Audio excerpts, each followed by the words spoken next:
All right, welcome to the Webster Select Board meeting, Tuesday, January 18th. Time is now 6:33, and we'll go ahead and get started, as per typical, with our opening and Pledge of Allegiance. I pledge allegiance to the flag of the United States of America and to the republic for which it stands, one nation, under God, indivisible, with liberty and justice for all. All right, so after that is our roll call of board members. David Hemingway, Chair of the Select Board. Normandy Blake, Philo Herrick. All right, and for announcements, I do have one announcement, and that is that it is now time for anyone that wants to get involved to do so. It is the town election filing period. You can find that information and further information up on our website as posted by the town clerk. The filing period is January 19th through January 28th, so that'll be starting tomorrow. You can see her then. And the positions to be filled are select person for a 3-year term, moderator for a 2-year term, treasurer for a 1-year term, supervisor of the checklist for a 6-year term, cemetery trustee for a 3-year term, library trustee for a 3-year term, and trustee of the trust funds for a 3-year term. Of those, I believe most of the people are filing for re-election. I don't believe everybody is, but at least a good chunk of them are. However, if you want to get involved, please do. And of course, there are several boards, such as the Planning Board or the Conservation Commission and others that are constantly in need of additional people to help them in their purposes. With that, do we have any further announcements? I just want to say that we have had some submissions for pictures for the town report. We're taking those until the end of this month, so those people that would like to, we would love to have your entry. Also, February 1st is the last day for the clerk to accept petition warrant articles. And we're also planning a public hearing on the budget on February 3rd, which is a Thursday.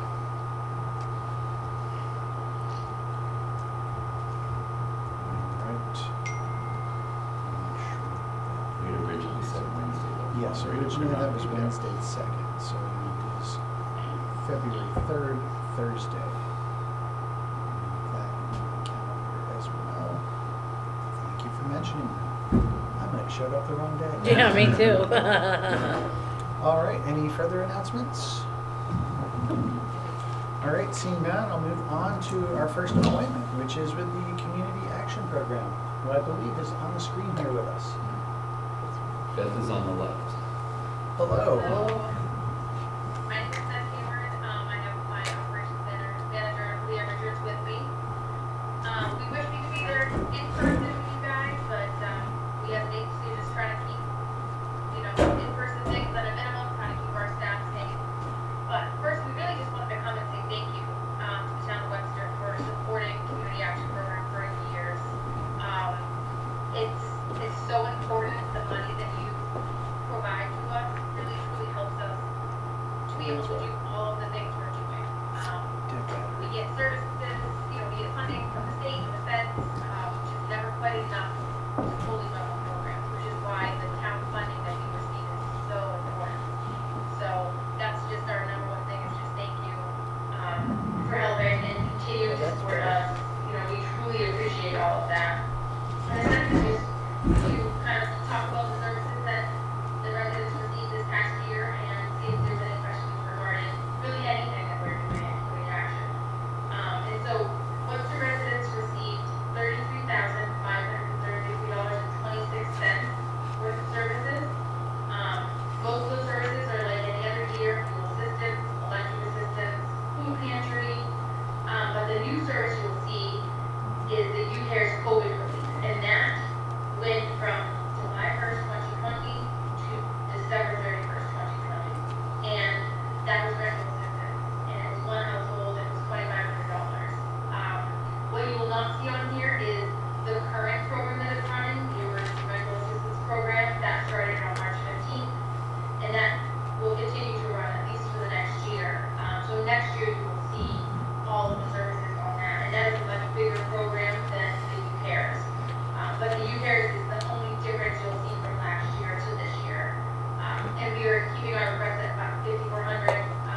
questions or concerns or anything that we could help out with.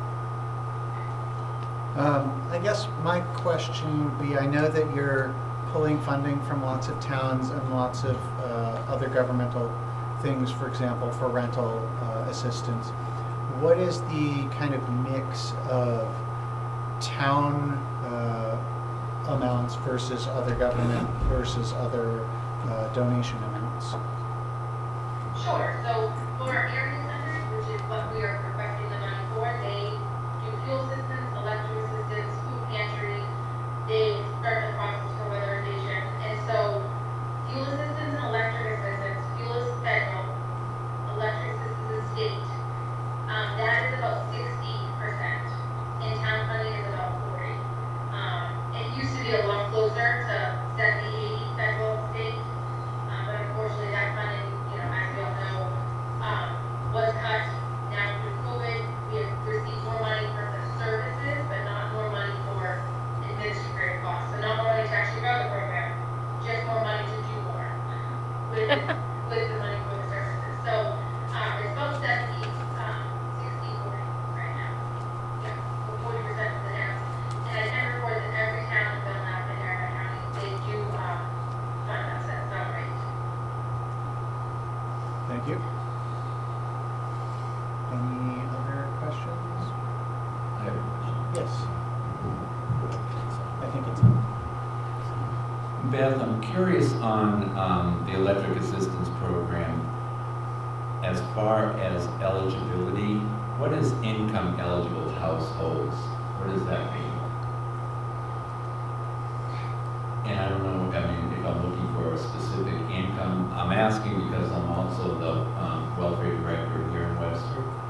And there are times when I'm asked to pay certain bills that we just cannot. And so I'd like to have an idea of how I can advise people. Do you want to take that one? Yeah. Can't hear.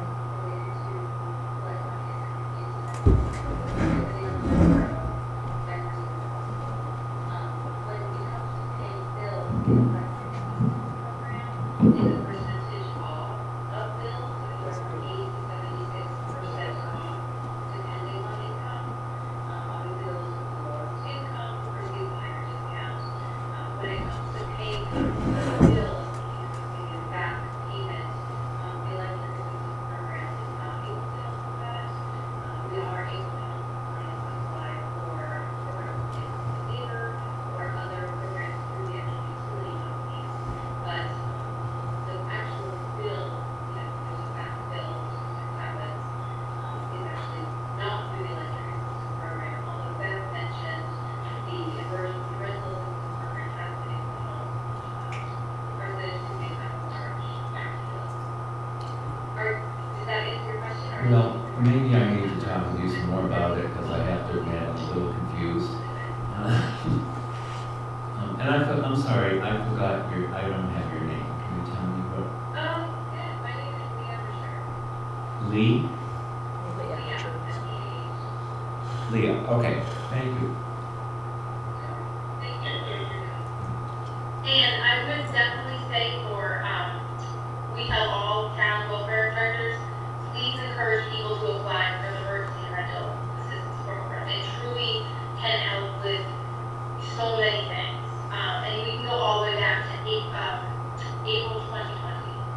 So we can pay back electricity, back rent, we can help with fuel.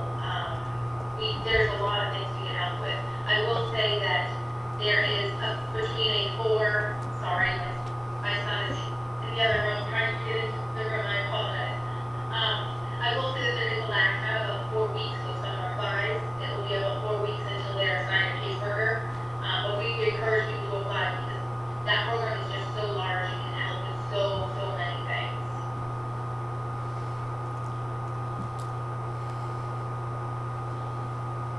all right. Any further comments or questions there? All right.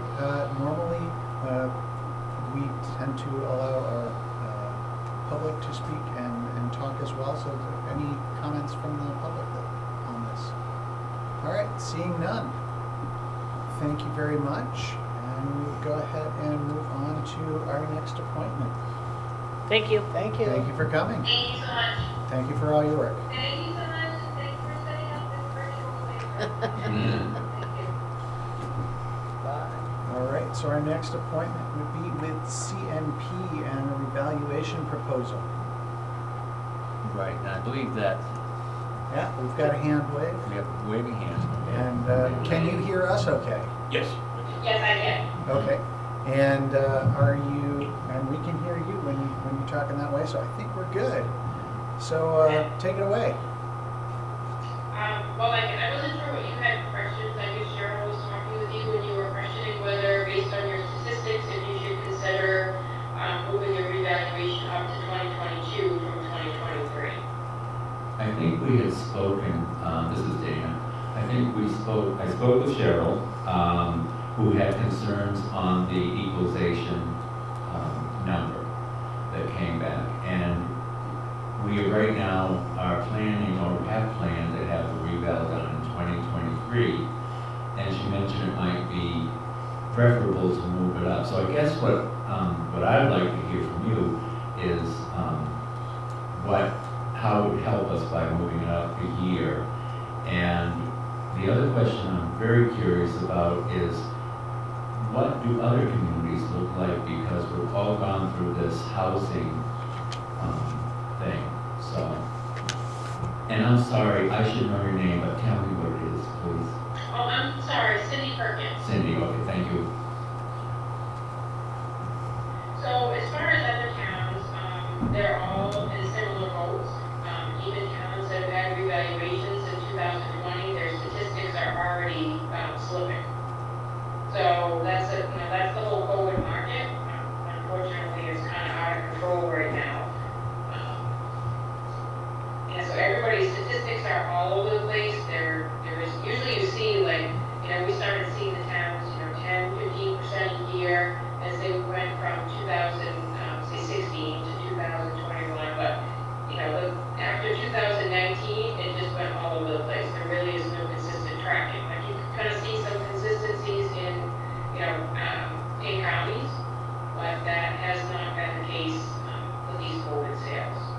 So if you brought your stuff up to 2022, updated your values to as close to 100% market value as we could get them, that will reduce your tax rate unless you have anything large in your budget. And that will bring some assessment equity in. I'm not sure how it is in your town, but we're finding in a lot of towns that properties that are selling, people are doing a lot of renovation work and not filing any permits. So we're finding a lot of that by looking at sales. So I don't know if you guys know of any of that stuff or experiencing any of that in your towns or not. I'm sure it's not happening here. What has the state, Cindy, is the state weighed in on this subject? I mean, obviously they must be dealing with it all the time.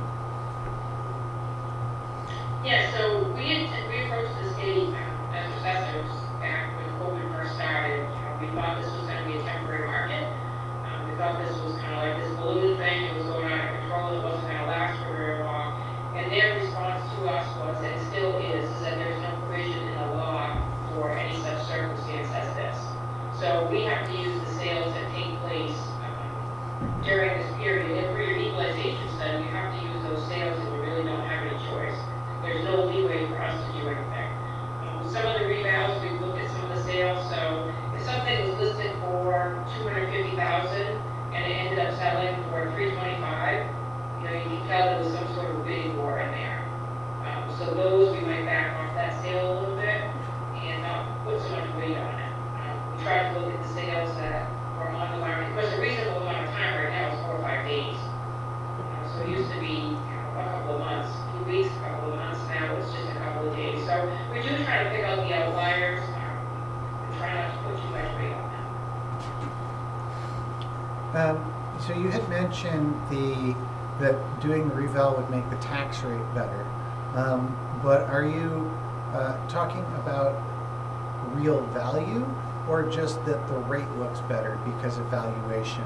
Because it doesn't seem that would actually change what people would be paying in taxes. just what we'd be calling it per thousand. Right, and that would be, right, per thousand. So if you didn't have a lot in your budget, we raise the value of the town, the tax rate goes down. In that process, we do look to catch those that have done their permits, have done their renovations without permits. And we are able to find and put some things into better assessment equity. So over the 5 years, things can change quite a bit. Sometimes your land will go much higher than your houses and vice versa. So you mentioned picking up things that hadn't been done. So are you expecting that to do this reval completion this year instead of next year? That you would actually be going out and looking at each property in town instead of the 1/5 or however many? So we're just finishing the last quarter of the revaluation now as far as going out and measuring all the properties. And then in the revaluation year, we look at the sales. So we will be looking at those very closely. Unfortunately, we're not doing any interior inspections right now. Department of Revenue is still not doing any. We're following their guidance. But the realtors have done a really great job of taking pictures and identifying, nicely identifying what properties look like on the inside. So another thing that we could do, we're doing this in some other towns, they've asked us to do, is go through the MLS listings and identify any that may have done renovations without permit and catch those as pickups. I'm concerned, Cindy, that we may lose, and maybe this isn't so, but you've been taking a section of the town for the last few years and verifying the information which is to be used for the 23 reval. Yeah. What more would need to be done? I mean, would we lose this work? I'm concerned about losing that work. I'm not sure what you mean by lose the work. I guess I mean losing as far as if it doesn't have any meaning at this point. Oh no, we will still have meeting. We have to go around and measure the outsides of all the properties. So that still stays the same. Okay, but I guess what I'm saying is you've done that, haven't you, in sections of town? Yes, we're on the last quarter right now. So what would have to be done for the reval, just the last section of town? Yeah, we're completing, we started working on the last section of town now, and then for a reval year, we have to go back out and visit all the sales. Okay.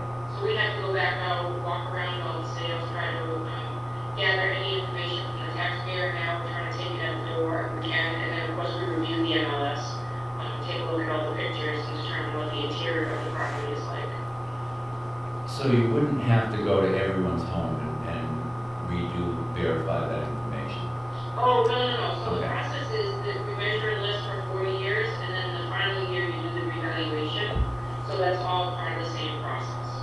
It's all the same reval cycle. Okay, so you'd just be doing a year early what we're planning to do in 23. If you wanted to do that, yeah, we would just do it a year early, so we would, instead of just doing measure and list this year, we would finish up the quarter measure and list, and then we would work on reviewing the sales and setting values. And let me ask you a very unfair question.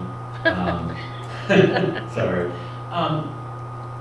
Do you think that the real estate is going to hit a high burst of bubble? In other words, what I'm thinking is we go ahead and we update all our assessments and then the values drop dramatically and we're in the same position.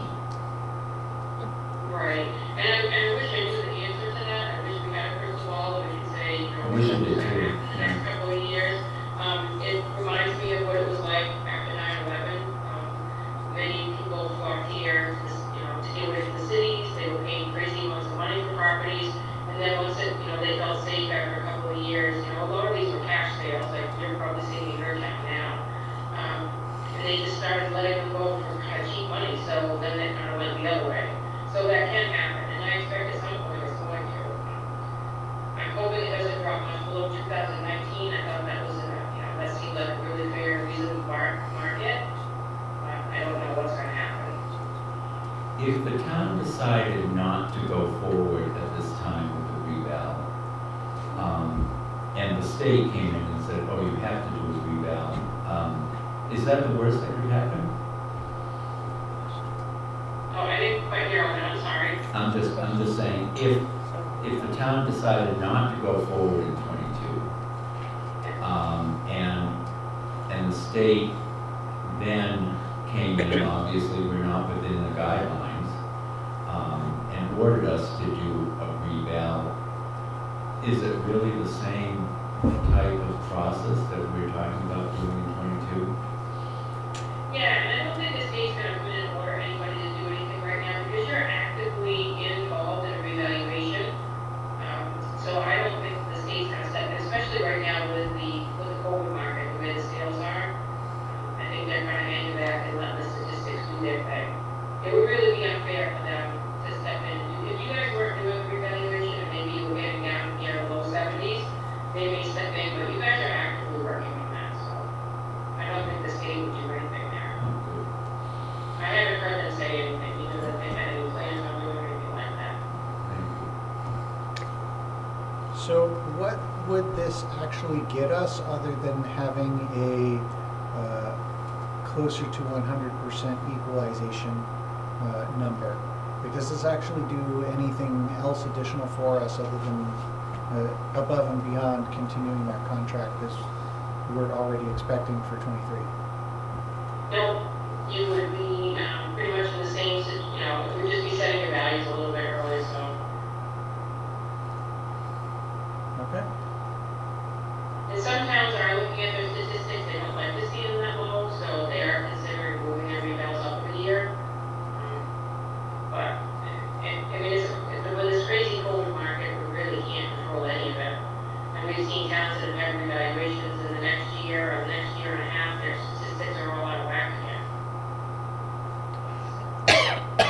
The only thing it does bring you is assessment equity. If you have different areas of town that are more underassessed than others, it will kind of bring everything to the market where it is in 2022. All right.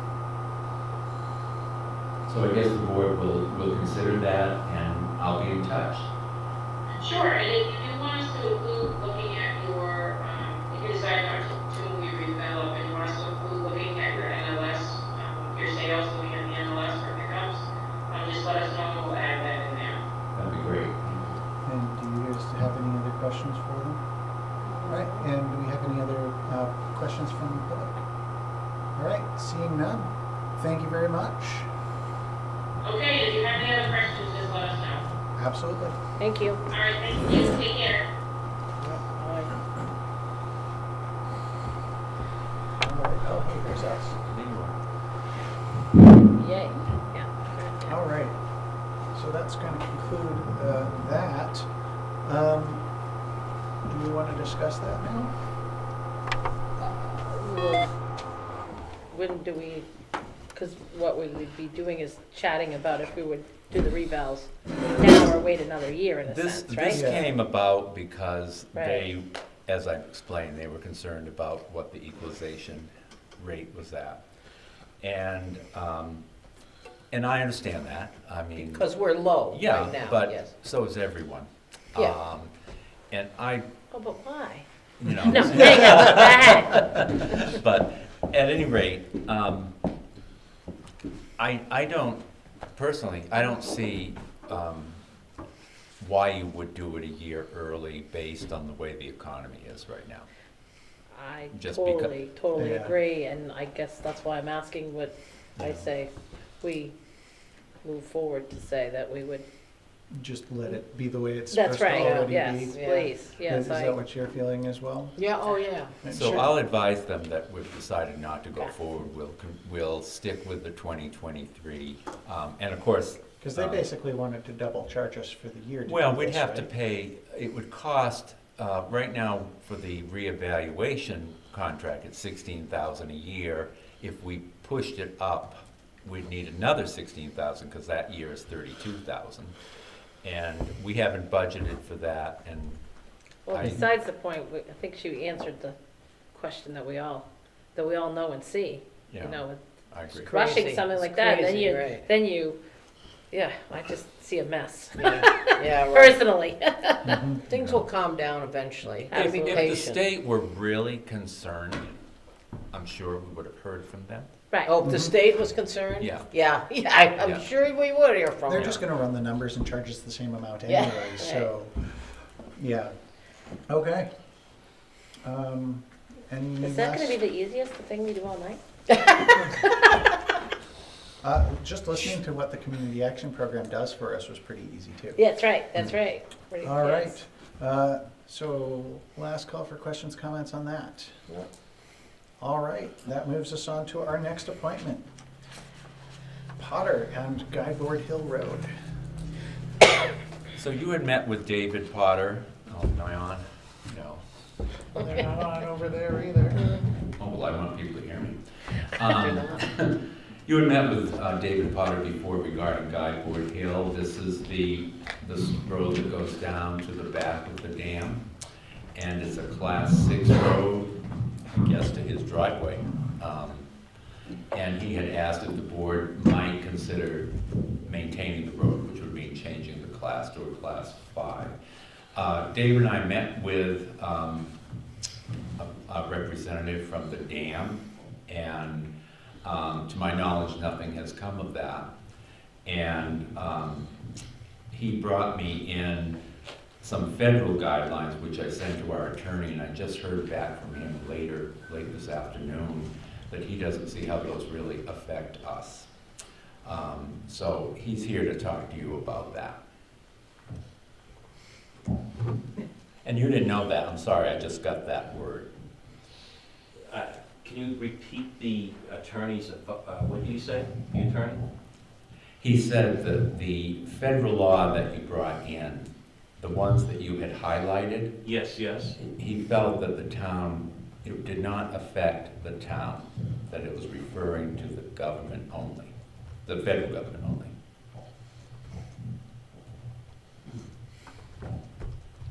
I don't, It's about as clear as ink, right? well, I disagree with that opinion. That's why those things are written. Did you guys have a chance to review that? I The did federal look at the guidelines, document right? that you Yeah, sent me us, too. yes. Let's see if I can go back to it. You had pointed out a few areas, maybe you'd like to speak to those, that would help. Use of funds and the maintenance. I can talk Come on loud. up, or, I can talk loud. but since we don't have that on, why don't you just come up up here, and then the normal mic will pick you up just fine. Come on up, David, again. We love to see you, Be Dave. one of us. Come on. Where do I stand? Anywhere up Sit up. here, grab a seat and stay comfortable. Do a dance if you want. You don't want that, right? Right? I just want to point You out can that come up our too other if you'd neighbor like. on the street is also here too, so. Yes, Eric Hansen. So these What are was the it? ones Eric that I Hansen, had the other pointed neighbor. out. Oh, right. Right, and that's what I highlighted too. Right, right. And let's so see. those are the ones that, Let me just review a missing one. The one I highlighted, let's see if it's here. Yes, on this one right here, on especially number 7, on this page right here on Okay, so the third one in our packet. yeah, there we go. Federal Lands Access Transportation Facility. Yeah. That kind of, in my opinion, speaks very volume, that the fact that this road, Guideboard Hill Road, is classified wrong. And I'll tell you why. According to what I understand, is that Guideboard Hill Road leads to a recreation area. Okay, and they're Which is federal land. federal land, correct, thank you. And so it's not a Class 6 road because back in 2003, I called the road agent for the town, for the state of New Hampshire. And now they changed their title, I forget what the title is. But in 2003, I basically asked, is there such a thing, a Class 6 road leading to a recreation area? He said there's no such thing. And my research, we're the only one in the state with houses on a Class 6 that leads to a recreation area. And so, according to this literature, if you see that the town has the opportunity to submit to the federal government maintenance that leads to a recreation area. It's right in here. Means could submit a bill? Correct. Oh, that's not what I understood. So, okay, because it is a Class 6 road according to the state law. According I know you to know the that. federal law, it's not a Class 6 road. Well, I would disagree with that, because according to the state law, it is.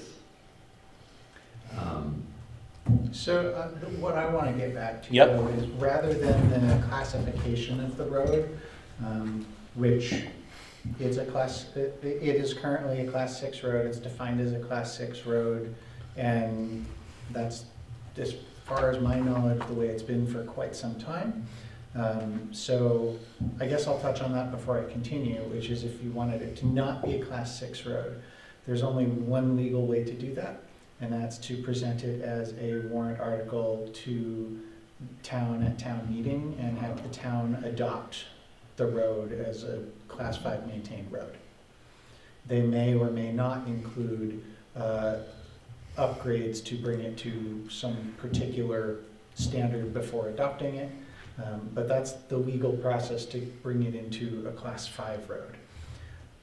What I want to touch on is what you brought up, which is interesting to me, and that is the ability to basically either tell them, hey, come fix it, or to send them a bill.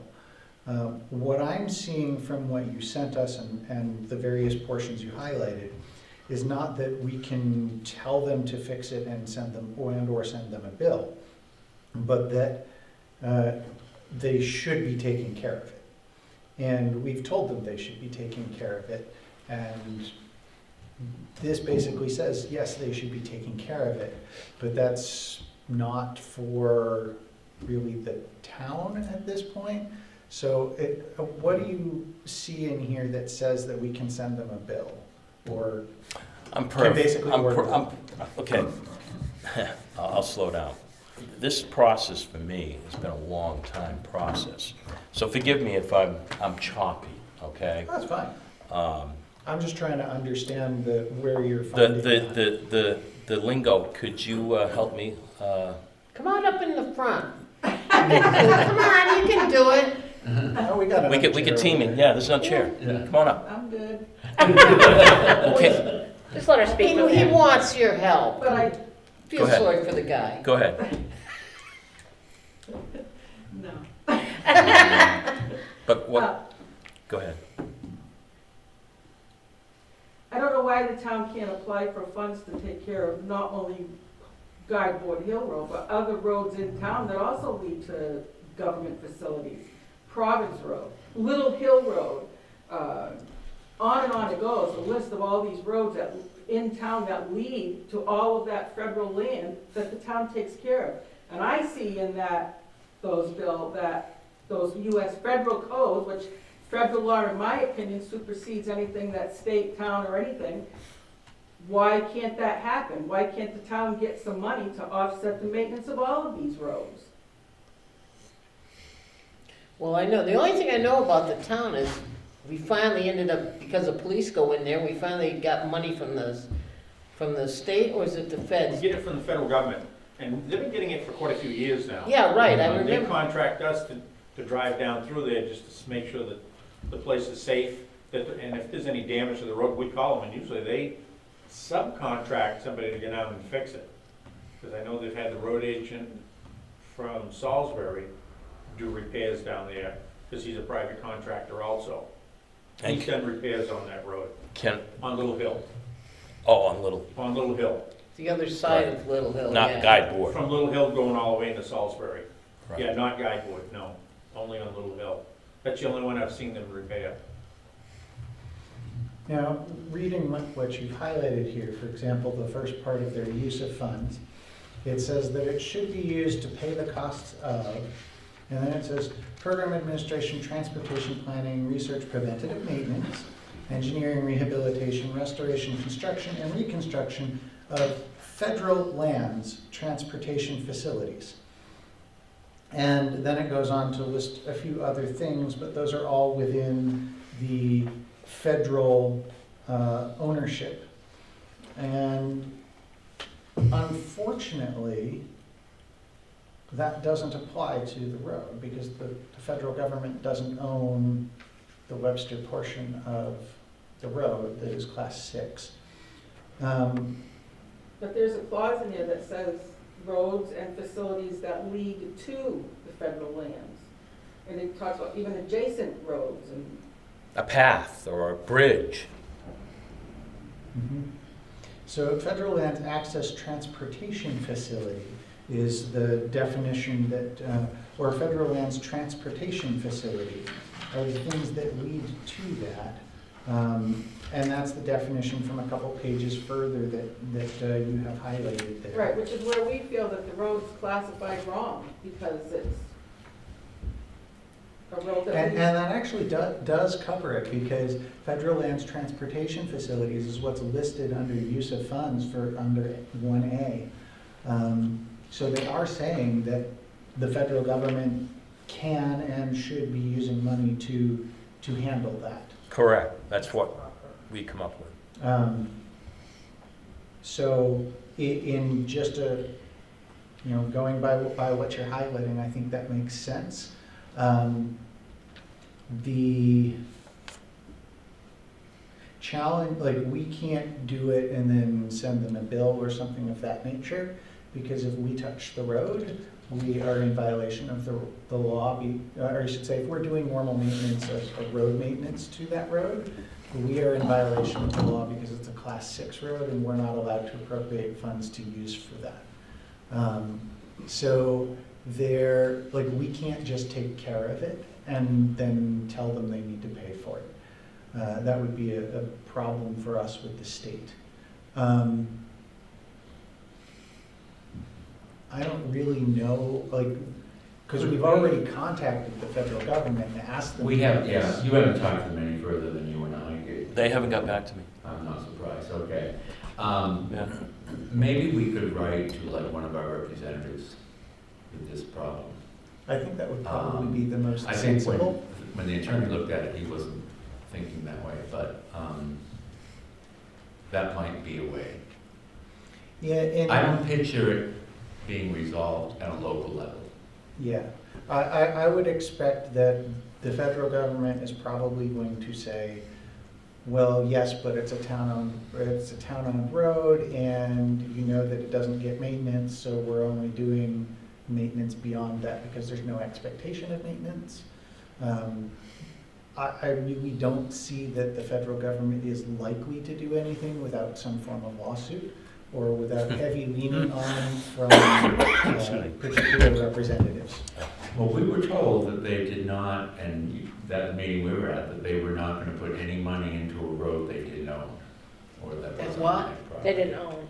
They did You not know, own. I just wonder, coming to think, and this was before my time, I wonder what the paperwork says when the government bought all that land and put the dam. I wonder what that said about all this stuff. Have you ever looked into that? I mean, I have no idea. It's too bad, well, Lukey Roberts, you probably remember him, it's too bad he was running the dam at one time. And he used to maintain the road. Really? Yes. Yeah. We Yeah. first moved there in '88. I think 2 years before he got done, he brought in gravel and he ditched it. But only, and then roughly what I can remember, 2 years after he got done, then that stopped. But see, that's the thing. I mean, right now they're working on the dam. Why didn't they talk to the selectmen or something? You know what I mean? We should have known. I'm sitting there like, what the heck is going on up there? Is it dangerous? We got a school. Is it dangerous? So That I'm brings wondering up a if good there's point any. that I wanted to find out is how come they just out of the blue turned that and put up those signs everywhere and turned it into a recreational area without approaching the town? How do they know the town wanted us to have a recreational area down there? I have no idea, because it was way before my time, but I'm wondering where is the paperwork when the government took over all this land? I don't know if Salisbury has anything on it too, because they're saying, I mean, it's good for us in a way, because it keeps us nice and rural. But I'd like to see that, maybe it says something in that. Can definitely look into it. Before I forget, not to steal your thunder, before I forget, also what was on my mind is that at least the town can shut the public access to the federal land. I mean, that would be an option too. We talked about, is there another entrance? And there is another entrance, but the federal government did not get back to your request, my request, about let's go from Bridge House. Remember, we talked about that. Yeah. Now, is there any discussion for that can be done? I really kind of think it all backs down to there's something, the government, when they got that land, is something that had to go on, so somebody's got paperwork. God knows where, but somebody has it. And in that paperwork, what are you thinking, that it kind of lays out what their responsibilities are besides Well, what I these would rules think are? so. Right, I would think so. I would think, they were gonna buy this land or take it from the town or whatever that was. And so you would think they would have had things that the town's gonna get this, that, or the next thing. I mean, they moved the meeting house from below there, and it helps, and I mean, we weren't getting money for a long time. And then finally, somebody fought it, so we get money from, supposedly, I hope we still are, from Massachusetts, because that's why they built the dam. Right. And for Yeah. years, we never got a cent. That's right. And then somebody said, well, we should have the police going in there and checking stuff out. Well, and then we get paid for it. That was nice, and that was in the last, 10 years maybe, or? Yeah, about 10 years. I mean, I've been here for 50 years, so that's, it's just like, oh my God. Do you think Salisbury was getting paid and hired on their side, or was that? They were getting paid on their side. Okay, that wasn't just McDuffie doing what a road agent and said, we'll just. Private contractor. Okay. He worked as a private contractor and got paid. And Okay. actually, Lieutenant Mitchell, when he was doing some of that private contracting with him, and he also got paid from that. Okay. I think it was Duffy. Yes. Right, that's what we were That's talking Salisbury, about. Yeah, yes, Salisbury. Duffy, But it was on the yeah. Salisbury end, it wasn't on the Webster end. though. Right. Right, okay. Okay, thanks. So what we're looking at here is, just because I'm trying to wrap my head around all Oh, yes. this. What you're looking for is, Two things. okay, Plain and simple. Block the access from the public or take over the road. Because as a resident, I've been doing it for a long time out of my own pocket, my own resources. I can go on the list of how much time and energy and money that I put into that road. And I feel that now getting older, a little wiser, why work harder when you can work smarter, that I shouldn't have to maintain for public access. Because if you lived where I lived, or any of you on the board, and saw what I saw, you would have a different outlook. You haven't seen, when they do block the gates off, when they park their cars, they throw their trash right there. They do that everywhere, Well, That is aggravating. it's more, I'm not bragging, but I really get it on that end. And as my neighbor can vouch for, the yahoos in the middle of the night, I mean going 50, 60 miles an hour down that road, okay? Oh my God. I mean, I can go on and on of the stuff that I've seen.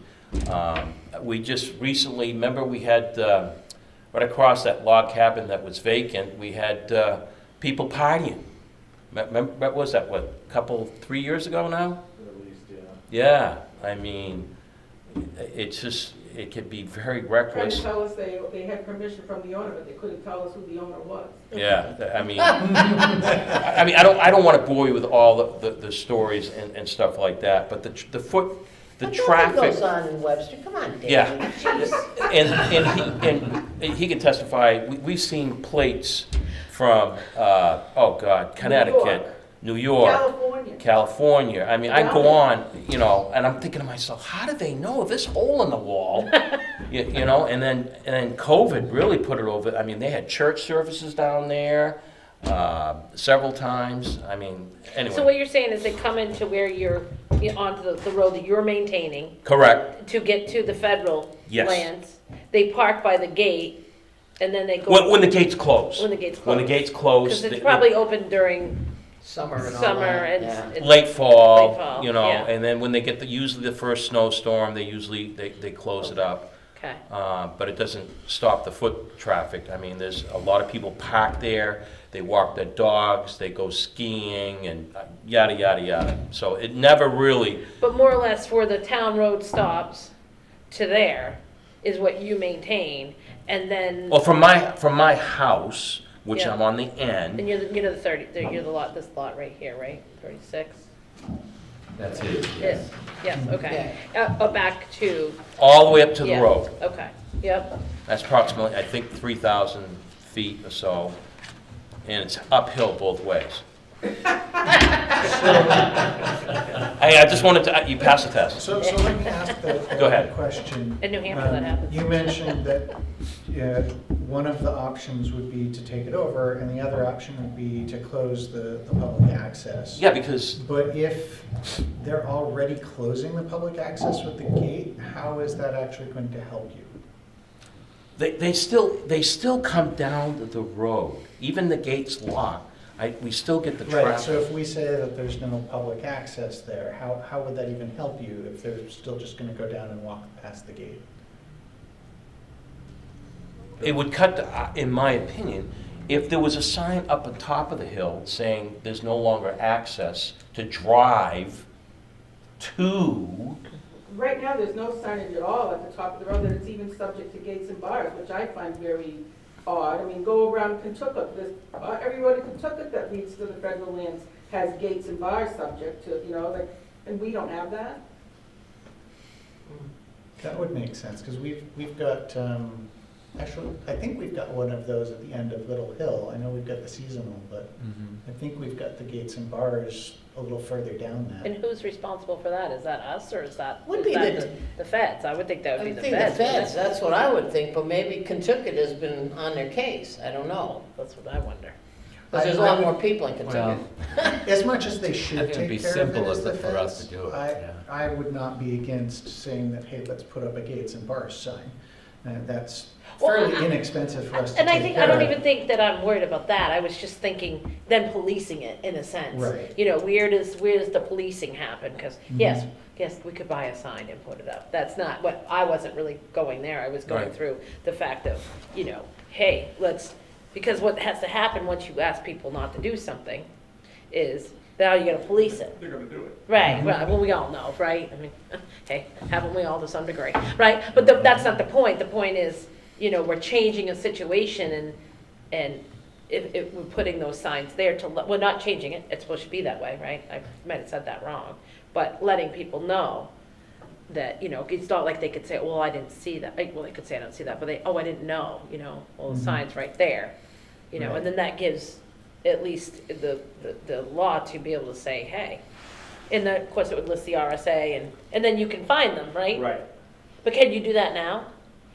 Not if it's not posted. no. Okay. Well, yeah, so like Dave, you're saying that's an easy solve, but, As a town road, what if they're traveling up and down with unregistered vehicles? That's a different story.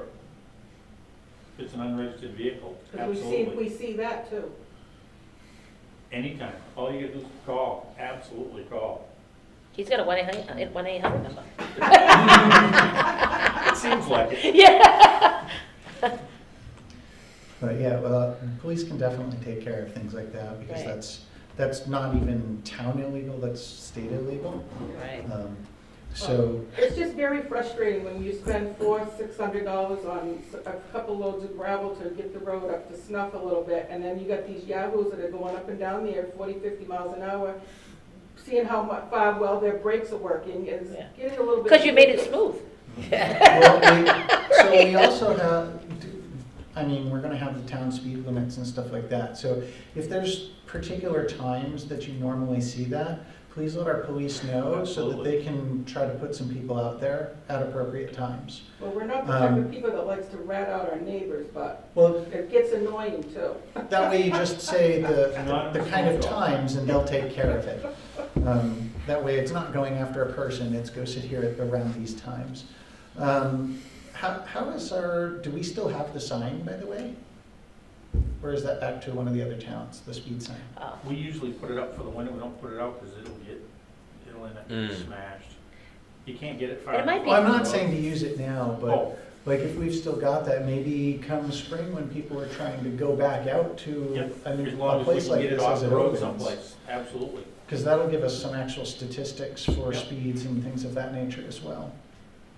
So that we'll be able to use them or provide it to them so they can use it to tell the federal government, hey, this is what's happening because of how you're managing this. The Army Corps did put a counter up, but they didn't get it up until late fall, so if there's 10 vehicles counted on it, I'd be surprised at this point. Well, that may be good communication with the police to let them know when you see the activity change, when people are coming out. Yeah. But back to what their other question.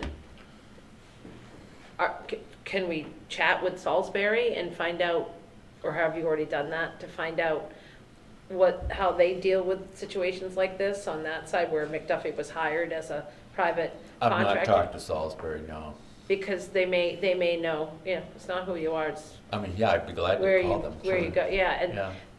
See what they because say. what pretty much what they're asking is, all this public people use their, in a sense, Oh, I private. get it. No, I Yeah. make sure I understand, because Yeah. I can be a little slow. So, Yeah. they're saying, hey, why aren't the feds, from what the rules that you read, which, Right. we do forestry roads at times, I've been part of that, so I kind of understand where you're coming from.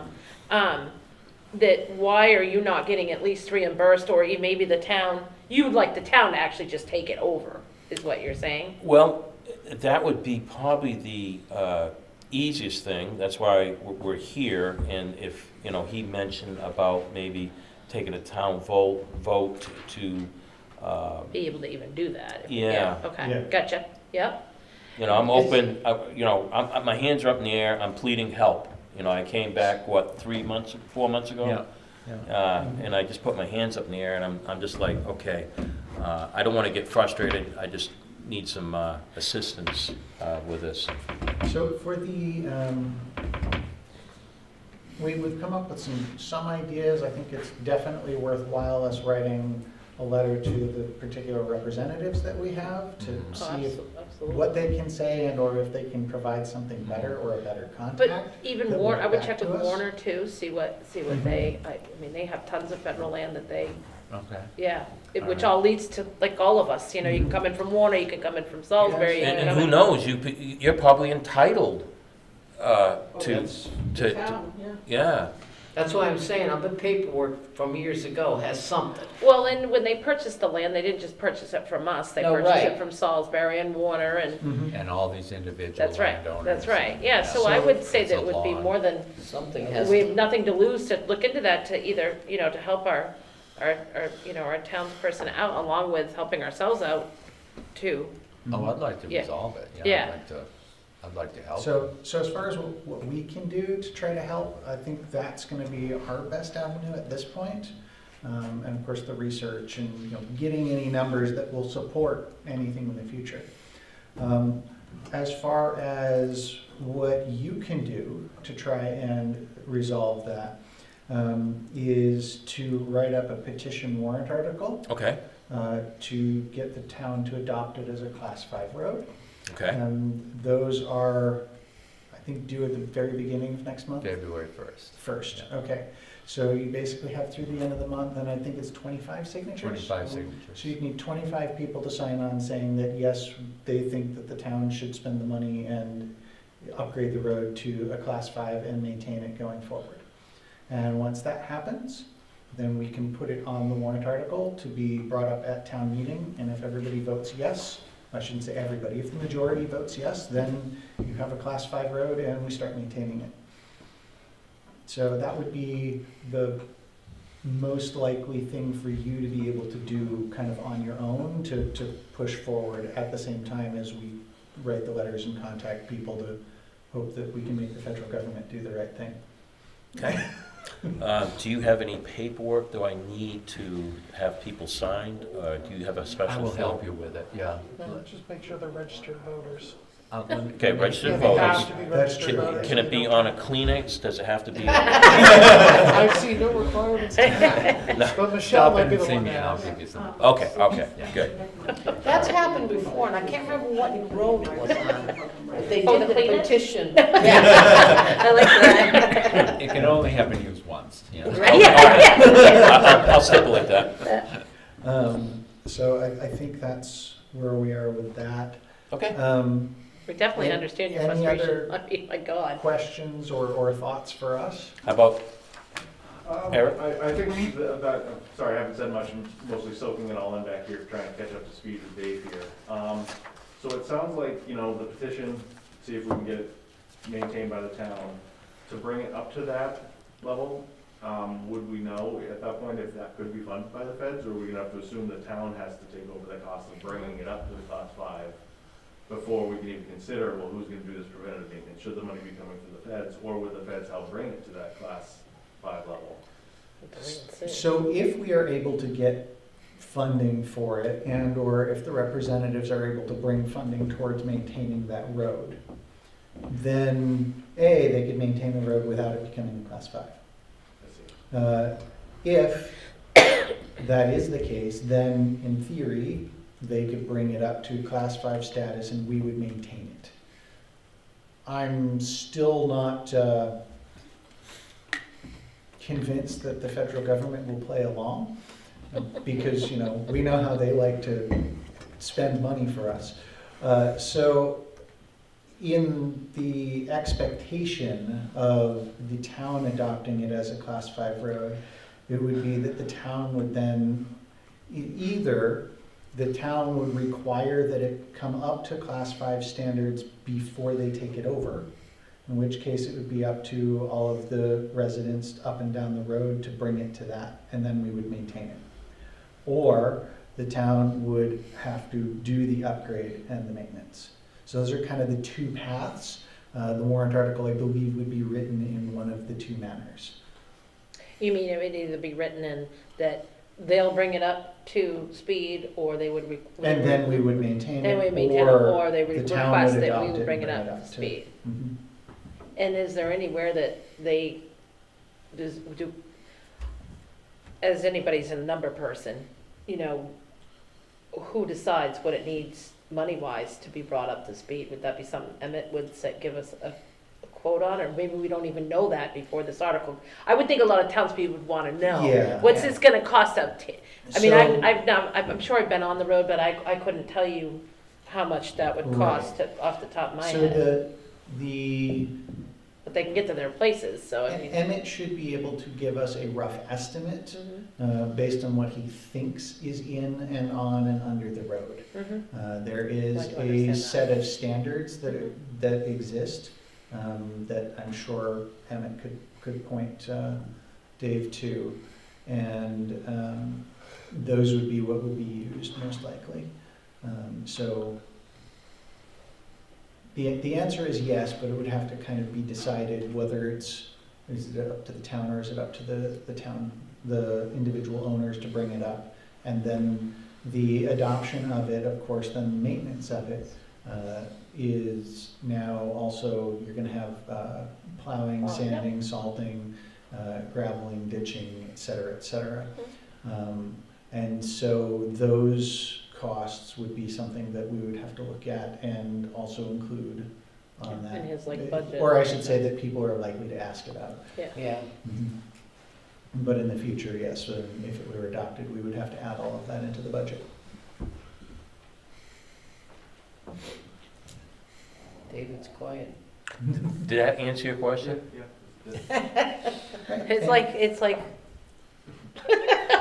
Really, that, because, yeah, you know, what would it cost? And Mhm. I would think people would wanna know that, Oh, they want to Or they know, adopted Oh, it. definitely. absolutely. but I think that'd be important to have on there, because if, I'm not sure how much, I mean, you guys live out here, so it's not, must be somewhat passable, it's not a goat path, but, or maybe,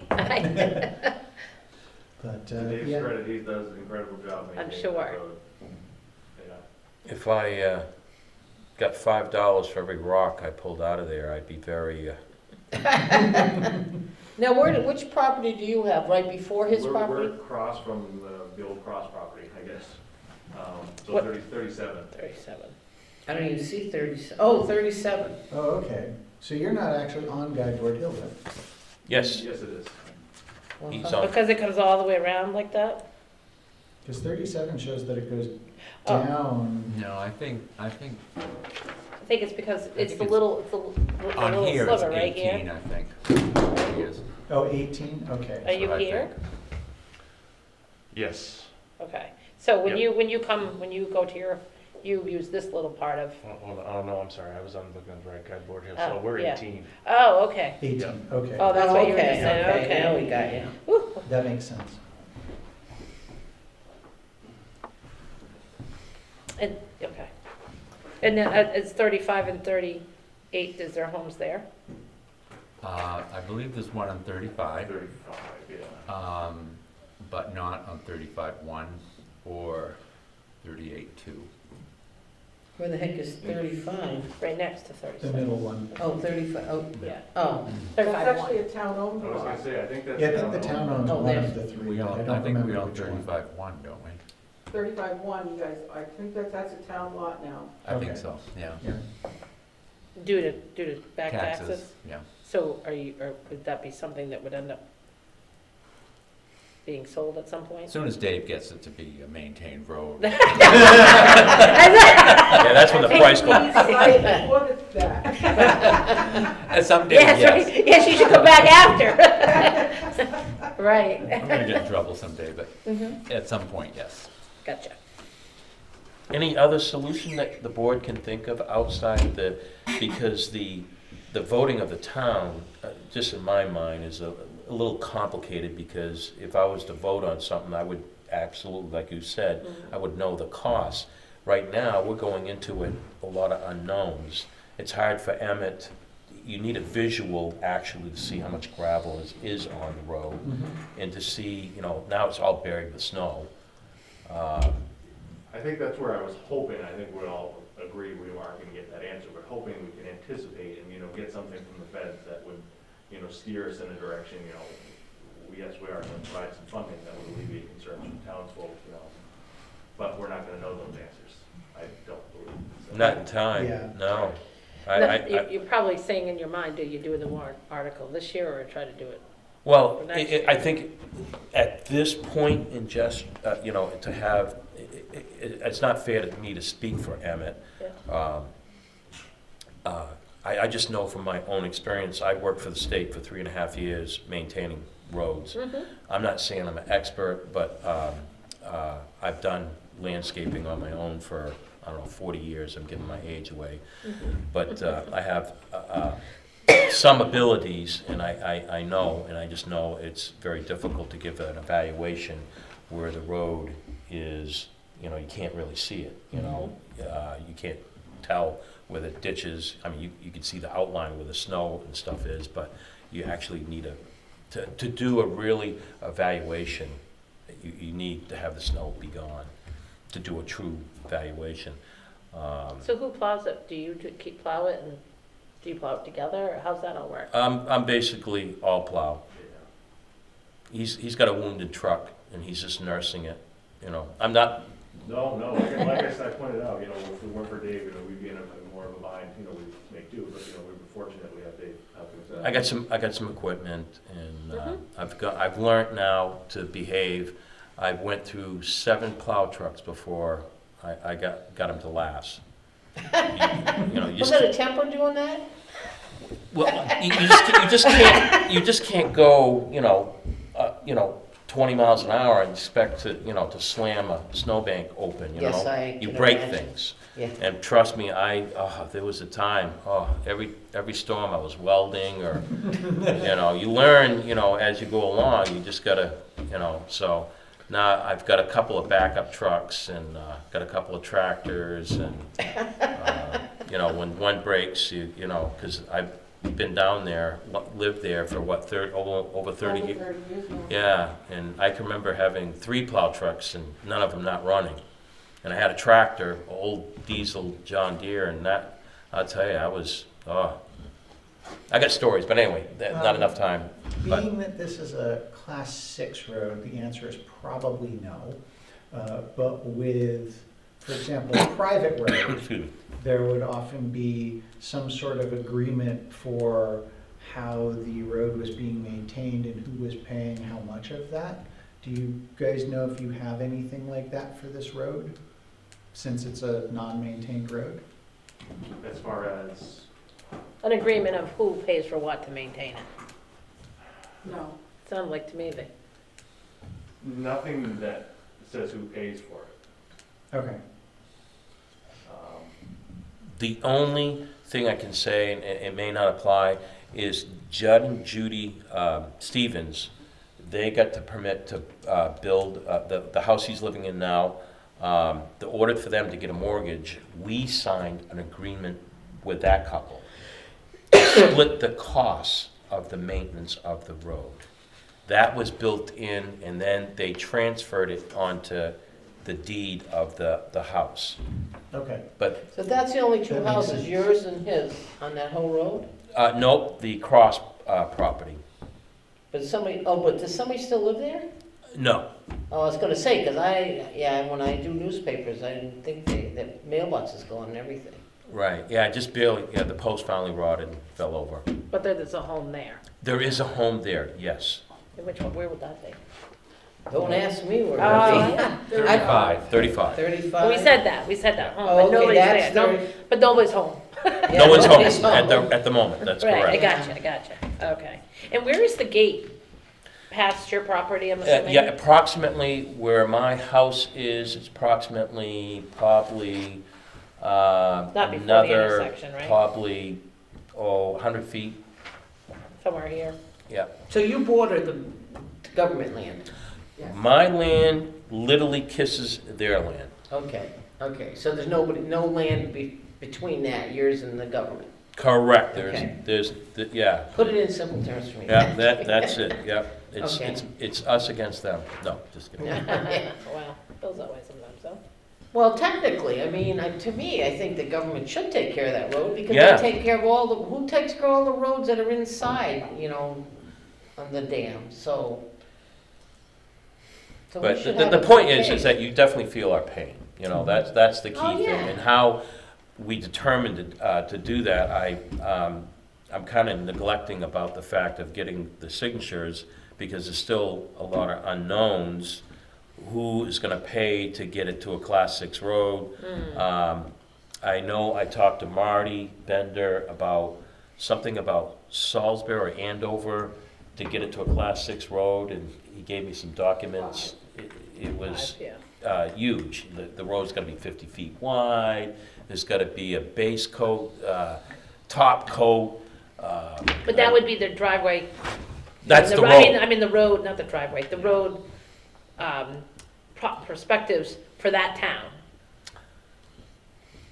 Yes, but still, to order to bring it up it has to be a certain grade, the road has to crown a certain pitch. The state has certain minimums. Even if which it's dirt? Several of. Even it's yes, dirt, even if correct. it's Even The dirt, state you has have to several have, minimums. Several of our roads do not meet them, but are grandfathered because they're older before those regulations existed. That might be grandfather too, I don't know. that could be. Well, but if we're bringing it to be class 5, then it would have to meet the new current class 5 regulations. That the state has put out. Yes, Oh. Well, because there are certain minimums for things Yeah. of that nature. Yeah, right. maybe I shouldn't even be speaking out of turn, I'm not but I feel like we should find out what the other towns are doing. And Mhm. I feel your situation, that if you get a warrant article, it's almost a setup for failure in a sense. Right now, as we're talking, see what I'm as saying? we're, Am I as wrong we're saying that? interacting, Yeah. that's what Yeah. I could see, because Yeah. we're late. I mean, I know a whole nother, yeah, late coming to Not the enough party, right? time to get the, To get all do your the ducks in a proper, row. you know, if I was, you know, in the crowd and listening, and someone came up and Yeah. said, I would know, I would want all the details. That's right, me too. You know, and it's not fair to evaluate and give something unless you know, you know. So why don't we handle it this way, and everyone can tell me if they don't like this idea. But why don't we handle it by getting in touch with our representatives, see if either A, they can do something to make the feds do it, or B, give us a contact at the federal level that will at least respond to us. Ooh, I like that. And then, regardless of how that conversation goes, we should start doing things such as requesting the numbers of their counter when they have it out there. And then when they open up the gate, let our police department know so that they can put up the sign that will also give us direct counts and speeds. Because then we can use that to, again, provide even more data towards this. And of course, at that point in time, spring and so on comes, we have thaw and melt, and now we can see the road. And we should be able to get, not a quote, but a kind of a rough estimate from Emmett of what it's likely to cost. And I know materials change all the time, so it'll be better closer to that time period. But that would then allow, even if nothing else works, that would allow for a detailed knowledge to answer questions about the warrant article for next year's warrant. Not that I, want you to be stuck with it for a lot longer than you would need to be, but coming from a problem-solving perspective, I think that's probably the most sensible way. And checking with what Salisbury and Other Warner, surrounding yeah, towns. Yeah, I would Okay. too. Absolutely. Somebody's got to have papers when the government took over that land. I definitely, you got my interest. I'm gonna put my people on it. his peeps. Is that you? No, me Maybe and the myself. I'm just kidding. Maybe the Historic Society has something on that, because they keep a lot of stuff from when the town was moved, because that was the big event. No, that might be true So the too. Historic Society might be able to help you find some of that. Our middle son is quite the researcher, he'll find something. There you go. All right. Do any of you two have anything outside what I just said to add to, what we've concluded here? Nothing, Doreen? This is your chance.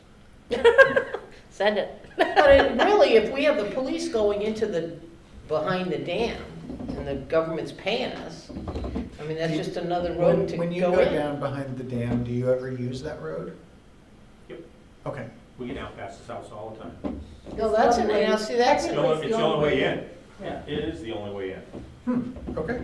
I mean, Bridge House Road is a town road, but the gate is right there. Once you're down there. And it's always closed, that gate on the Bridge House side road, that's never open. Never. So who does that? The dam, the dam people? Well, I Yeah, think the it had name. something to do with, and I'm not throwing any names out, but it has something to do with the drums, and they're keeping those fields open for haying and corn or whatever they grow down there. They lease the fields from Yeah, and the feds. from the Yeah. feds. And the motorcycles and whatnot would be all over those fields if those gates were open. Right, no, for sure. Not that there's not a way for them to get through now, but They can get right around them. Yeah, it right. does deter them when so they're closed all the time. Gotcha. All right. Well, thank you for keeping up with us. Thank you. Thank you. No, it's a learning experience. I'm just grateful that we were able to sit down and, interact on the idea, and I learned a lot just by talking. I came down with a different perspective, and now since we talked about it, I'm completely the opposite now. But that's Well, good. But that's- hopefully we can make it so that the federal government will pay you. Well, right. Really? Or whatever, maintain it so that, yeah. Yes, or just do it so you don't have to. That'd be even better. Yeah, I mean, Whatever. I'm definitely open for, Dana, do you have anything, any input on this, or? No, I think that, I mean, I can't think of anything further what we can do. I'm going to contact Salisbury and Warner and see what, if anything, they do differently. That would be very good to know. I think we can get in touch with our representative and put some pressure on that. I think. And who would that be? Well, I'm thinking of like one of the senators. Which one? I don't know yet. No, the reason, no, I'm not trying to be a wise If guy. you're anything with me, I'd be looking it up. It just, I've had someone who claims that they tried to get a representative for 6 weeks and they would not answer. Really? You know, I have another I usually argument. call their office, and actually, I haven't done it for a long time, but I've always gotten Okay. a little bit of a response. Now, obviously, probably they won't even look at me. Well, But who knows? But I think that it would be, if somehow you get someone at that level Yeah. making calls and inquiries, you might hear from the Franklin office of the dam. Oh, okay. Now, I have a thought, if we have a fire down there behind, Mhm. it would behoove the government to have a road there so they can get the apparatus down there. Because I can't even imagine how the heck they'd get in there, really. I mean, there's a lot of land over there. Yeah, they use that side to come down huge. Matter of fact, when the guards or some army unit, when we first moved there, they actually played their war games down there. Really? And I can remember seeing all the Army stuff, I'm assuming Army or National Guard, some government agency. I remember seeing the trucks coming down. You know, I think I did a story, it was when I would work for the Monitor. I think I did a story about them. Yeah, they- It was the National Guard. They were Oh, it was the practicing. National Guard, yeah, they- Right, they had an emergency, whatever, training, and they had, yeah, because I did a story about that, that was a long time ago. Oh my God! I got to tell you a quick story. You'll love this. At the time, I had 2 German Shepherds. We were at the dam, and they were playing their war games, and they were literally 100-pound sacks would drop on the dam for practice. Oh. And so 2 government boys with their earpieces in, dressed in black. I mean, literally dressed in black with government, plates on their dark car with tinted glass and everything. My male, Bo, jumps on the top of their car, showing his teeth to these guys. And I'm like, oh my God. I mean, scratched the hood. I mean, he wanted a piece of him, and I finally got control of him. So that's why our federal taxes went up. And the 2 That's federal it. guys come out, and one of them loves German Shepherds, and he went up to him, and they, Bo was, rah, rah, and then they made peace with each other, and he said, "Don't worry about the car, it's okay." And then he just explained about what was going on and stuff like that. I thought for sure I was buying another hood. So, but I really think the fire thing would be a Yeah. good thought too. Well, they're gonna, especially since they've got people that go in and out of there for recreation. I was gonna say. At minimum, it's gonna be already maintained to the point of emergency access. Not like road style, but, we've got other roads that we've got as the, Yeah, but And if I'm Dave blanking on the wasn't word doing the right road, now, he but- wouldn't get a fire truck down there, I bet you. Oh, not the, my second, when I had a fire, and I had a manufactured home delivered on big wheels. And when they went down, it was in the springtime. And literally, I got pictures, I almost lost it. They went, I believe it. so yes, at one time, you could barely, especially in the springtime, you could not get equipment down there. But since that wet hole, I've been slowly picking at it and And I digging. think that's why it was nice to have, like Luke Robert, the house right across from the dam was the guy from Webster that lived there, and he took care of the dam. So he was on it all the time. He knew exactly, but these people now, who the heck knows where they are? And I think they shut the dam all by remote control or something. They're not there all the time. No, they're not there, I don't think at all. They I come never and s- go, I think. Yeah. Yeah, most of it is radio controlled. Yeah, I think so too. So that makes a big difference, you know, It does. so. All right. Thank you for letting me Thank wear you. your Thank ear you off very with much. stories. Sorry about And, the German Shepherds, no. All right. That will move us on to the first of our old business, Okay. which is the Deer Meadow Road stop sign. See you tomorrow. Okay. Oh, no, no, Thank we're good, you. we're good. We don't have to do the 25, the signature. Well, stop it anyway. Okay, I will, all right. Thanks again. You're welcome. Thank you. So the Deer Thanks. Meadow Road stop sign.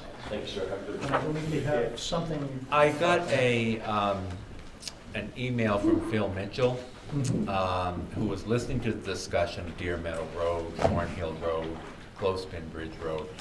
I wanted to let you know what has happened over the years of that intersection. For the last 22 years that I have been here, there has never been a stop sign there.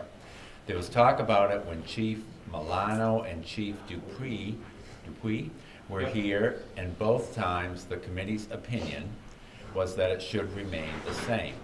There was also talk about putting the yield sign on Cornhill Road, but that didn't make sense either. I don't ever recall the police responding to an accident at that intersection that was caused from someone not yielding.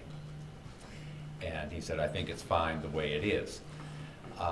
We also looked for any sort of record of this committee, I guess traffic committee or whoever they were, and it's not in the selectmen's minutes, and I didn't see any separate minutes for it either.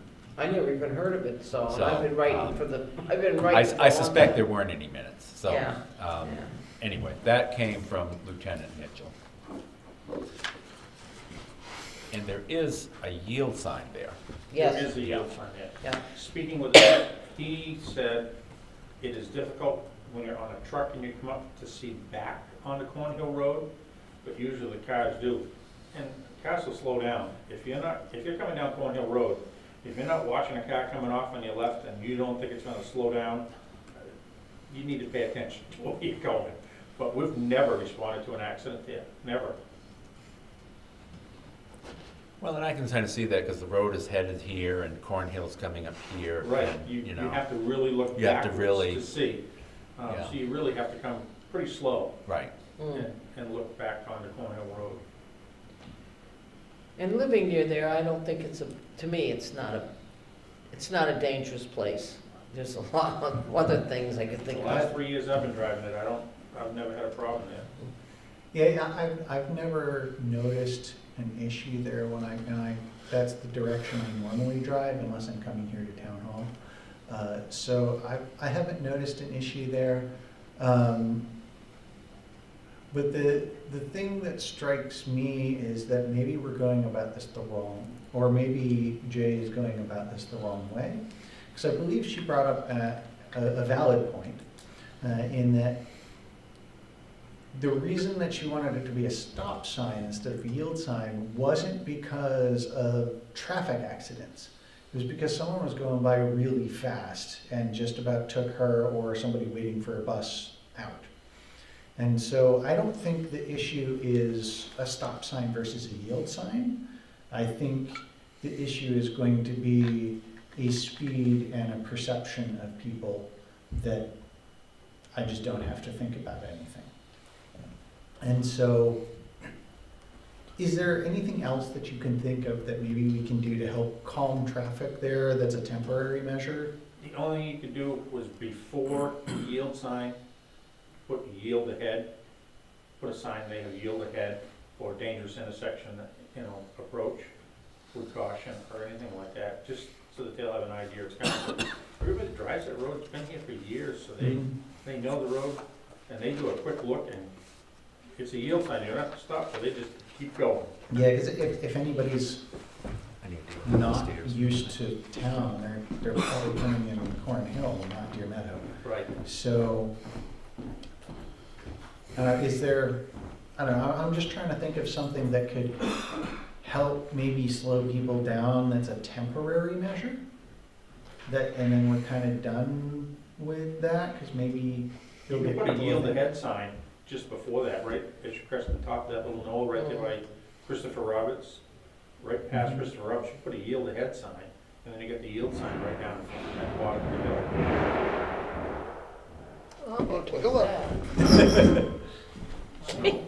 That was some chairs that got crashed. Was it Uh, changed? Yeah, but it's Yeah. dark walking from there to there. I wonder if I've you never- went down and missed the light switch.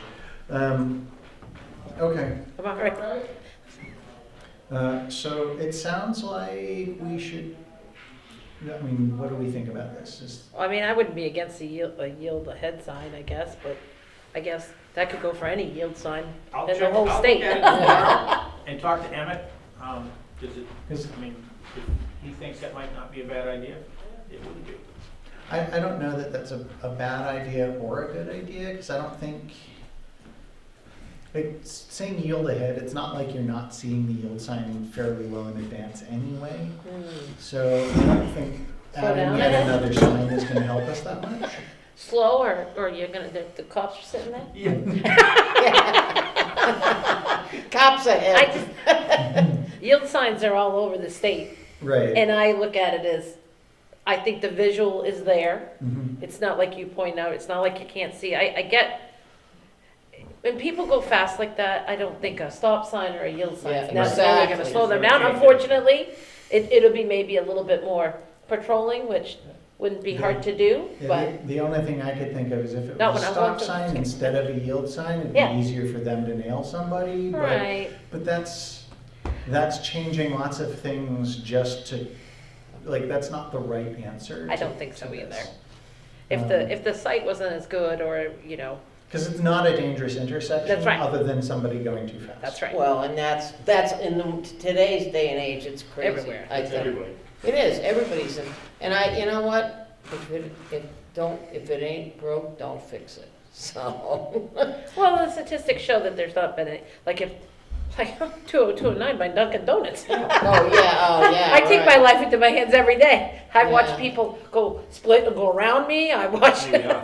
watch people crash in front of me. Dangerous intersection. Wow. Yeah. So Well, and we've got the one that's up by the old meeting house too. That Mm. one's horrible, Mm. but that's state, so we can't do too much to that's it. right. That's right. Um, Yeah, right up here where people but, are playing if they wanted.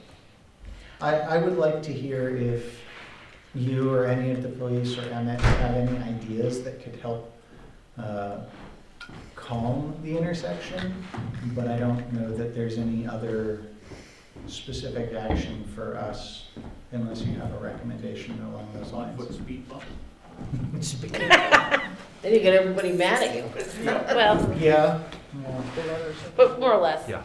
You know, if somebody will let you know if there's a complaint, and I would assume you'll yeah. might hang out there a little bit. That's all. Take You know? report, turn the light Jordan on. can just switch a spot.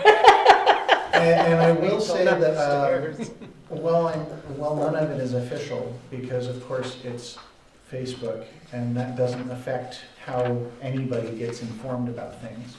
But I have seen several posts over the last few months of people complaining about various cars driving past buses or just about rear-ending a bus and so on and so forth in town. So I'm sure that you guys are already doing lots of patrols. I know that there are often patrols down by the school to make sure the school is safe. I would encourage you to think about either randomizing locations a little more or adding an additional person temporarily during the period of time of school bus running. We do, we follow the school buses in the morning. I end up following the school buses on different routes and just kind of tag behind them to see if anybody's gonna blow by them as they come to a stop. So they know, and the school bus drivers spot us a mile away. And they're kind of happy to have us follow them, so they're pretty good about it. Okay, well, thank you very much then. I'm glad you're already doing that. All right. Any other comments or questions on this? So it looks like the consensus is wait and see if there are better ideas from police and road agent, but otherwise leave it as is. Okay, next old business, policies update. I had given you, you had updated the accounting policy, so I gave that to you because I wanted to just have a little conversation. I had this conversation with David today. If you wanted, on the policies that you've changed, if you want to see the changed version, and I understand that you would like to see that, even though you've already, Well, because we've said what we want to change it to. right. And so I guess are you asking if we want to see what we changed it to? No, I guess if you'd like to just see it when it's changed. Yeah, I That's think, kind of what I'm asking. And these they're not in a form that's easy to change them on a computer. So I have figured out how to get a PDF into the, and change it, but it is a long process, and I've still got several more to go. It's taken a lot longer than I wanted. and the challenge is just being able to edit the document. That's the whole thing. Okay. You know, if it was a Word document, it'd be great. I have some ideas, I'll see if any of them work and then let you know if they do. Okay, if you would, that'd be great. And even if you convert it to a That's Word why we keep 'em document, around. it usually Yeah. screws the entire format too, so you'd have to reformat the entire Don't document. ask me to figure that that's out. the That's one problem. of the bigger Yeah, the problems. format goes out of sync, and That's But, not fun. Yeah, I think we just want to see the way that we requested they be changed so that we can present that to people. okay, that's great. And so it is something, and I'm sorry I'm taking so long, but Well, it's not like we asked you it'll to be do grand anything when else. it's done. Back to a policy a month, and we'll get there eventually. All right, any further comments, questions? All right, that moves us on to ARPA fund, the Treasury's final ruling. Oh, yeah. Did you want to It's talk the about final closed? ruling. That was so exciting. We have that, we've had more rulings on this, and this supposedly is the final one. I don't believe that. However, they are now, before, we would have to prove that what we were spending the money on was COVID-related. Or we could spend up to the amount that we lost in revenue. And they gave a very complicated formula to figure that out. And going through that exercise, and I was sure that we hadn't lost any revenue, and I was proven right.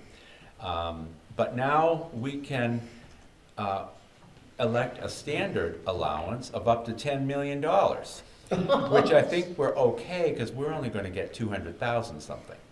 So that is the latest ruling that happened a couple weeks ago, and it really opens up a lot of doors.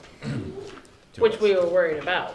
Well, I was when worried we we weren't always gonna be able thought to that we- use it, because everything that I mentioned to Got the tr- expert, that at the municipal association was nixed. And I could, I knew that I had to fill out paperwork, and I didn't wanna have to be the one to make up stories at the end of the day, of how to make it go, but. Anyway, Stories so or stretches. I guess the thing that, now that we've done this, and I am having a department head meeting, which Steve is fortunately he made a dentist appointment just to get out of it. Cardiologist appointment. Dentist appointment was this afternoon. Anyway, I'd like to kind of go about this without just spending the whole money, do a sensible way to spend the money. And with what projects that we need done. I mean, We have a certain amount of time anyways, don't we? We have plenty of time. What's it, 5 years? We have to spend the money by the end of 2026. Yeah. Okay. Oh, geez. No, it's, everything has to be done, approved, spent by 2024, but must be paid and documented by the end of 2026. So we actually only have about 3 years, not the 6 years. Oh, well then, okay. But, I mean, still, we've got a couple of years, so.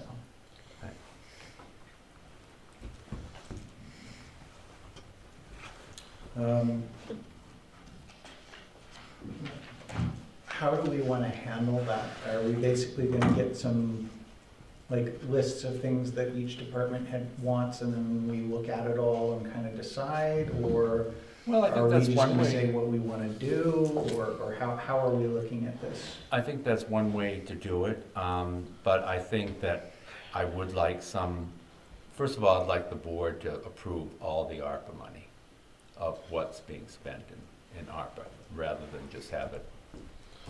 Oh, happen. absolutely. Um, Because, I mean, we're the agents that. But I think spend that everything. department heads might have some very good suggestions, Mhm. you know. Well, I think I heard myself.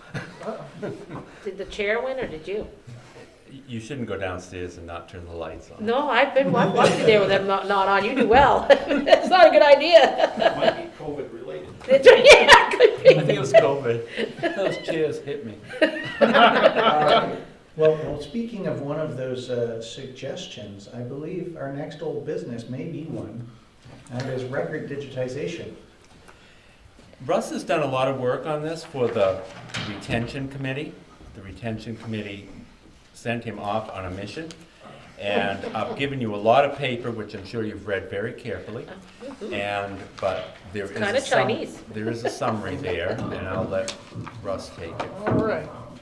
So basically this process is, the goal is to get all of the town's records in a digital format for safer record keeping, as well as making them easily accessible for the town's residents. So instead of no longer having to come into the office, they can just access everything online through the web portal and just be able to see any records that they're interested in, saying getting into the records inside their property file, looking at their own building permits, meeting minutes, or even looking at the day-to-day invoices eventually within the town, and also eventually the cemetery records. So one of the things I looked into at the recommendation of the retention committee was to go get bids for this process and to see what it would come out to be, the cost if we decided to move in this direction.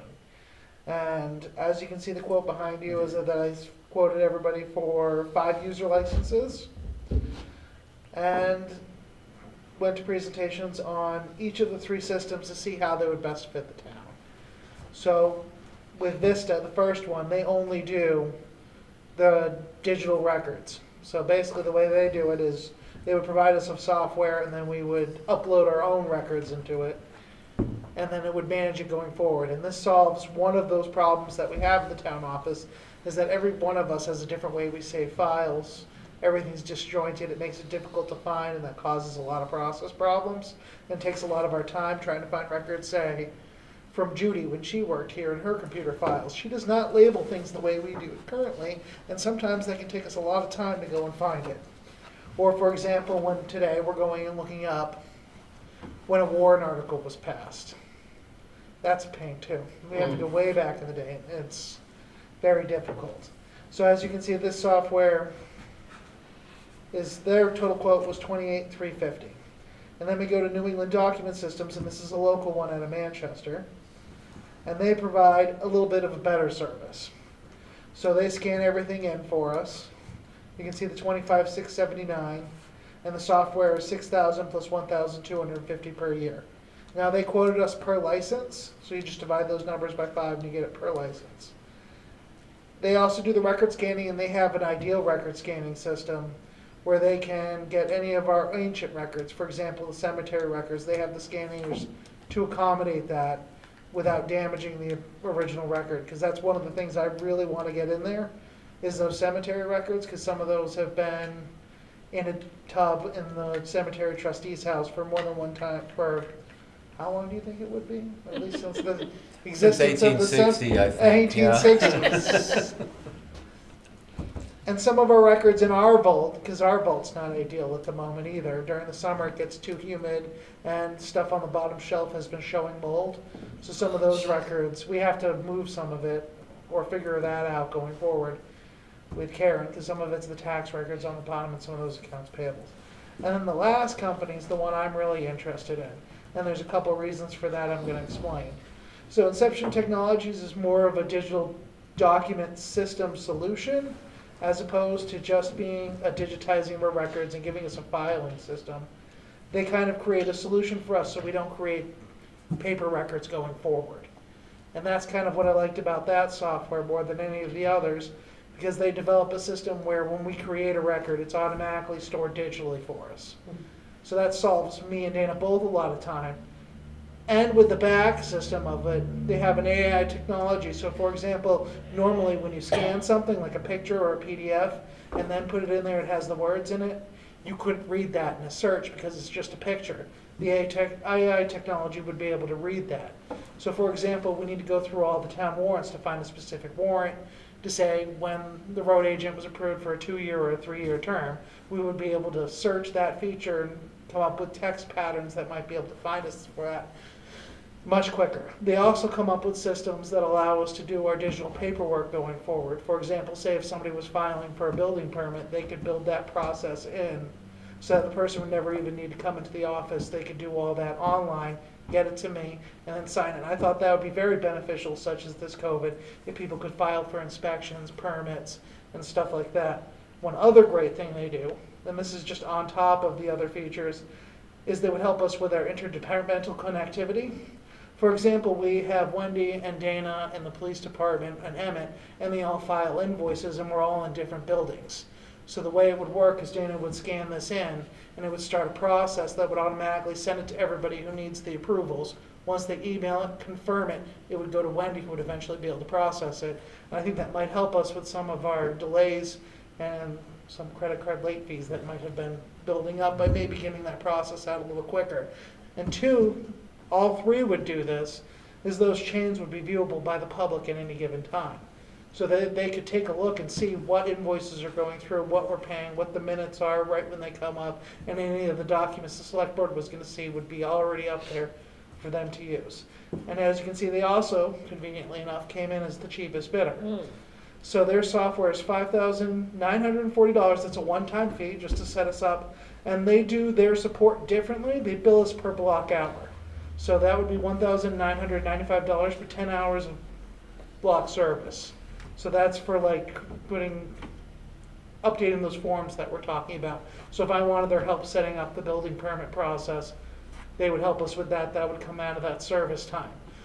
And we could do pretty much everything else with the software, because when it comes to filing or scanning something, once we know how to set it up and we're trained in it, we can do that ourselves. We wouldn't need that service. And their record scanning quote's right there, which is the $15,139, and the cloud storage. Each one offered cloud storage. I don't know how much of the cloud storage we're going to actually use. I believe most of the stuff is going to be stored in-house. So does the board have any further questions? My question to start with is Vista, which is the most expensive one. They appear to only have a software charge and not any per year or per hour, etc. Sort of additional charge. And they also have the most cloud storage there, which, I mean, I know we're not like a Nashua or a Manchester, but I can't imagine us not needing lots of storage for this.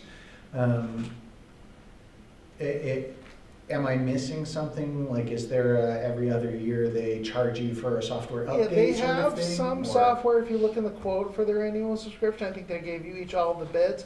But one of the reasons I think to seriously consider them is because their software was so much more expensive and did not consider the digitization, which is one of the big features. It's not just about making sure all our records going forward are in a format we can use. We also have to go backwards and make sure everything's stored. And if they're not going to do that for that much higher of a price than what everybody else is offering, I don't think there's much point looking at it that much in depth. But I just wanted to make sure I covered 3 different companies getting 3 different quotes, because I was assuming this was going to be over the 10 grand limit, and I provided that. And I can look into it, but we do have the full quote and the full breakdown.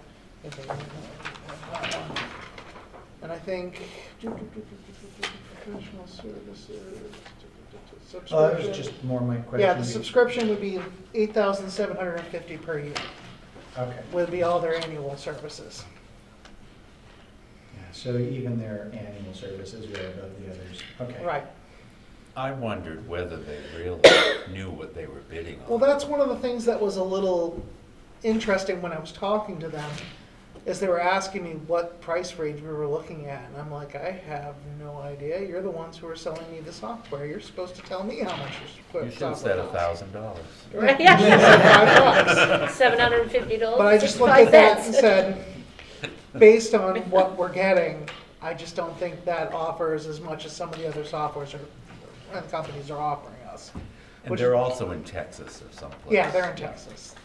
Where the other two are local, they're both out of Manchester. Okay, they're both out of Manchester. Oh, Okay, Vista's cool. in Texas. Yes. Yeah, Oh. Vistas is in Texas, and the person I talked to was in Florida. Yeah.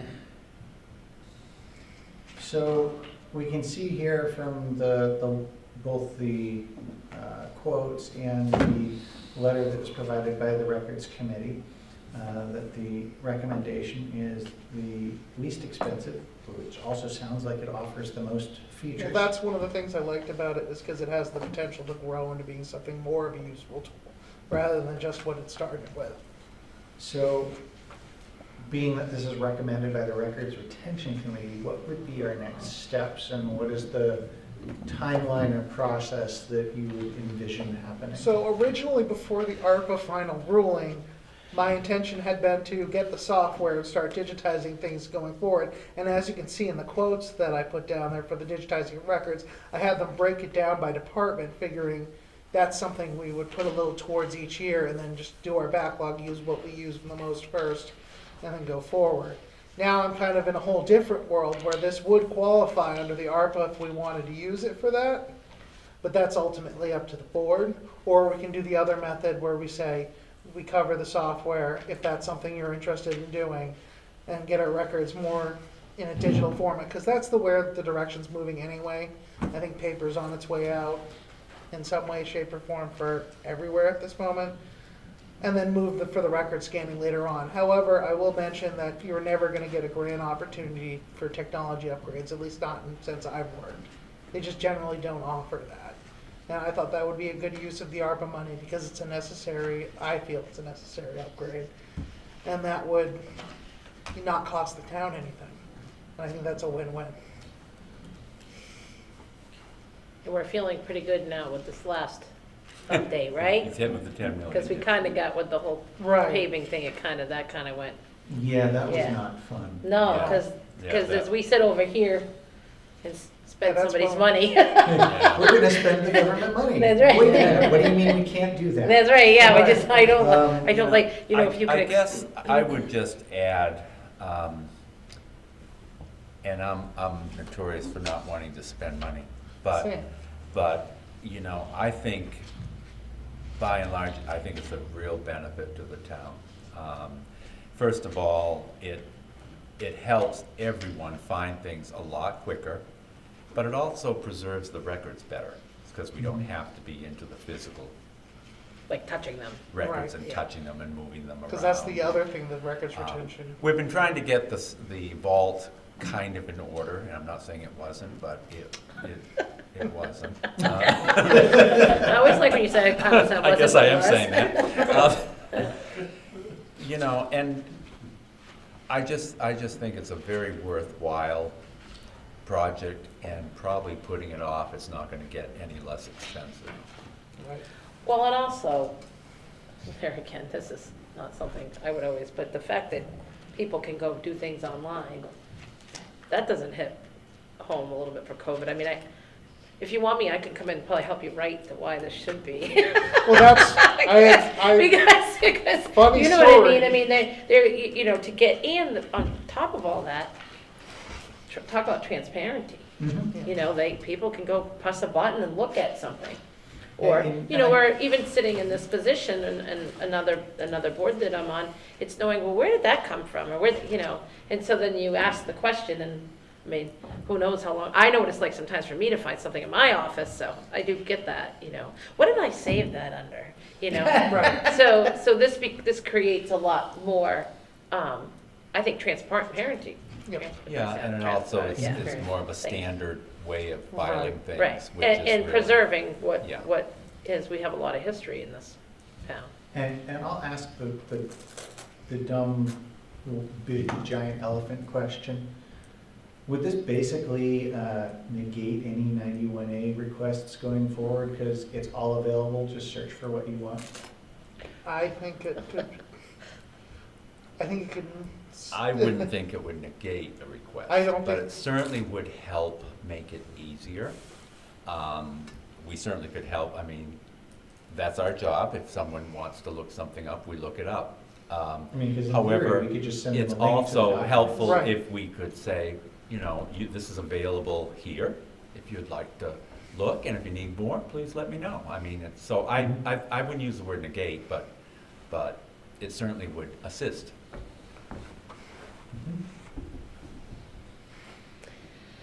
Well, kids. And so all of these prices are including basically unlimited public access as well as the Right, 5 that's one of the things I licenses? stipulated to each person, is that I wanted to have it available for the public to access. So that would include that public access. So, And if it doesn't, I'd be upset. Well, yeah. well, we haven't heard from Dee yet. So Dee, what do you think about this? You guys are the experts on all this stuff. I am not, but the one thing I have to say, how come Russell Tatro, Webster town of, is in Bow, New Hampshire? On that. Well, he has moved his office. We're not reviewing the minutes, Oh, okay? I thought it was something You I are in did. Battle Street and Bow, yeah. Oh, okay. Those are the still is, you know, but that's Which company did that? the, New England document. Oh, but we're not documents. talking about them anyways. So, no, that's No, no, I, it makes me start thinking, they don't even, you know, that makes me start really thinking, Well, about that was this is one- not a good company. No wonder we can't find those records. They're in So what do we need to do to move forward, and what's kind of the timeline and so on? Well, I think we're looking for, if the board wants to move forward, for you to tell us what you'd like us to Right. do. and then I would also Which, have to go back and If you talk. want us to go forward with a particular vendor, if you would want us to wait until a certain time, if you want to move on it right now. We do not have this money in the budget coming up. That's what I was this year. gonna ask you, that's Yeah. exactly what I was Yeah. gonna ask. So is this basically gonna come So up we at have town thought the- meeting The ARPA money, I don't think this is a town meeting thing? type. Okay, but we will warrant article. have, I'm just thinking, the money Well, has to be at town meeting. Well, when we No. have the ARPA money, No. won't we? The ARPA money does It's- not have to be. Oh, okay, okay, Yeah. all right. And that's if you wanted to use that. Yeah, so- You always have Okay. the option. That's just a So suggestion. this would be us deciding that, yes, we want to accept or change their recommendation. And then There may be some approving funds the in use the of the ARPA technology line. funds for the initial purchase and maybe the first year. Did they lump it all as one payment thing for including the first year or the first So I 10-hour think we block could get the of software, service? the software service, we could lump up all in 1 year. The one thing that I would have to go back and talk to them about is the record scanning, because like I said, I've had that broken down based on the departments with the understanding that it wouldn't all happen in 1 year. And being that I've talked to each of these vendors, a lot of them, it might not be able to happen all 1 year if we even put all the money forward because of how busy they are with other companies. And like I said, that would have to be something I talk to, because that's a little change in the timeline. I wouldn't mind easing into this project over a couple of years, Right. yeah. Well, I leave the experts to do that, so it's not me. I mean, unless they say, you know, if they bring their, whatever they're doing for scanning and how that's happening, you know, sometimes it may be more expensive to, might as well do it once. rather than- Right. I would suggest that, especially since you mentioned AI learning, that the more documents they have, the more likely it is to be able to automatically do things for you. Yeah. So delaying record scanning and having more records build up before that, like, doesn't make sense. Right. So I would be in favor of using the ARPA funds to fund all of this except for the per block of service, which I think should be budgeted, just like any yearly fee would be. It should be under technology, as like Dana said, right? Yeah, Yeah. we've got a technology services sort of line, Yeah. and we would just add nineteen ninety-five or 2000 to it and call it a day for that. But that would be what I would be in favor of, Well, like I said, assuming that they can actually do it. Right, that's why I would have to call and I agree, especially if it's not, coming out of the budget. And, I mean, it's, Something we need. well, yeah, I So mean, that's you the mean, thing. eventually you're gonna have to spend money on preserving documents if you don't do something. And that wouldn't be cheap, I wouldn't assume Especially either. if we're starting to lose them because That's right, that's right. Yeah, but the And ARPA, to if we replace had a that bulb. extra money, Mhm. that's, I would say, I would agree with that. This may be a silly way to look at it as well, but the way things are going and the records and keeping the records the way they're supposed, you almost might need to hire a new person Right. without, if you don't do that. And of course, That would be easy to spend them that way. yeah, but, It wouldn't be a one-time fee. of course, you wouldn't be able to find anyone. No, but- Right. Yeah. No, that's a very good point, Dana. So do you need to make a motion? I don't know if I think we would to use the ARPA funds, but let me do some quick math here on it so that I'm not using the service amount. Is it 13,141? 15,136 minus 2,000. So that, so without. Oh, I'm sorry, I the- didn't see that. That's the full total. Yeah. Without the 10-hour block, it totals $21,076. So that's the amount that we'd be talking about. So I would move that we accept the recommendation from the Records Committee to use Inception Technologies for the records digitization, retention, and public availability and storage, with funds for software and scanning to come from the ARPA funds. Second. All in favor? Aye. Aye. Nice And job doing your let us research. know if they can actually do all of that, or what their timeline is, and we can adjust if needed. I will contact them tomorrow. All right. That way you don't have to go in that basement out behind the stone wall to find things. I know. You're not supposed to tell them about the secret Oh, bunker, yeah. You never know what kind of road. which there isn't. Yes, But anyway, okay, so that moves us on to next old business, warrant articles. When I went crashing downstairs, I made you updated copies. Oh, good. Should have Because heard it up here. I had added a few things and I took one thing off. Take one, pass it down. No, I think they're both. Steve, you probably need an updated one, so. Yeah. Please.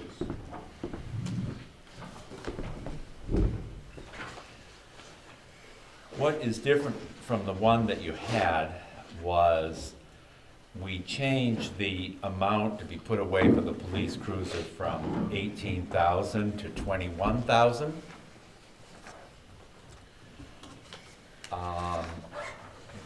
We removed the $1,000 article to establish an expendable trust fund. And And that was for highway buildings? yeah, that was for the highway it was for maintenance, The highway building maintenance. building, but we were a little premature doing that, so we took that off. And then, I put on the warrant article for the police cruiser. And I don't see that. Yeah. it's That's the, missing. Oh, It's- police vehicle maintenance? No? it's number 7, didn't I give you that? No, We got stopped two at pages 6. that end at 6. I'm sorry. Well, all right, That's be that way. Right, I know. Well, I'm like, So that's the only one? That's the last one? Yeah, that's it. Here's another one. There is one other warrant article that we had talked about. Here's another copy of 7. Yeah. Steve, do you have 7? Which is the cruiser? I have what we submitted. I'll give you this. I think that's what I got. Because that's going to be the wording that they came up with. And it Yeah, might be a little bit different. No, it's exactly. Okay. There's a line that I've taken out of that, Steve. Oh, okay. And the line is No funds to be raised. that no funds are to be raised by taxation. Right. I'm not comfortable Yeah. with that line. Yeah, right. So we're not really deciding. Fund. It's- No, The right. other one, let's see, I have it in- So what was the other one? We were going to have the warrant article close the appraisal CRF. Close the what? The appraisal CRF, because our Oh, that's contract right. includes all of that. Okay, well, I'm glad you brought that up. Yes. Because we are going to need money in 2023 to pay for the appraisal. I mean, we could use that fund because in 2023, we'll have to have an additional 16,000 in the budget. Turns Above out, the 16,000 we already do? yes, in addition to. Oh, Turns out you have, and I did not realize this, so we have an agreement with CNP for things like pickups and splits. And then we have the assessing reval upgrade. And I had only seen the reval one, which I thought included everything, so I've been budgeting 16,000. However, that's not the day-to-day normal splits and pickups and things like that. In 2023, as you know, we're gonna have to spend 32,000. We have 24,000 in that fund. So I just bring it to your attention if you wanted to save that money to use for that in 2023. so it will be an additional 16,000 on top of the 16,000 we've already got contracted? That's right, it'll be total of 32,000 in 2023. But we already have, But in the capital reserve fund, we have 24,000 something. Okay, so let me. additional like $8,000. Yeah, so we've got about 8,000, which No, means that it's- over the course of the 5 years It isn't afterwards, big enough, but- we would need to put about 2,000 per year into it to cover for the next time afterwards. So, okay, I guess it makes sense then not to close it, to use the extra 16K out of it, and then to start in the year after. And we'll check the 2K wording to each make time. sure that we can use it for that, because at one time the state was doing all the assessing, Mhm. and so we'll check and make sure. Russell just brought it to my attention, but if so, we'll change the title, All right, which so, has to be done warrant for the warrant. okay, so I would suggest that if we can use it, then it makes sense to keep it and use it. If we can't use it because of the way that it was passed, then, Well, if we Then- can't use then it because we- the way it's passed, then I'll rewrite the article so we can. And we'll close that one, and basically the process is you close it out and open a new one. So Okay. possibly after doing your research, you may have to close something and open something Maybe, else up. yeah. Maybe. which we did with the Conservation Fund a couple years ago. Okay. Which I think ended up at being like 3 warrant articles just to do it, but because of the convoluted process that was required. Yeah, because you have to, the money has to go somewhere that when you close it, and then you have to appropriate the money to Mhm. fund it. Yep. So I think that makes sense. All right. That was my thing on the warrant articles. Since we're here talking about warrant articles and budget, I'll just bring it up. We of course have town meeting coming up, and we'll have our mock town meeting, which is the budget presentation public hearing, where we typically bring up warrant articles and stuff as well, and have our moderator there running things.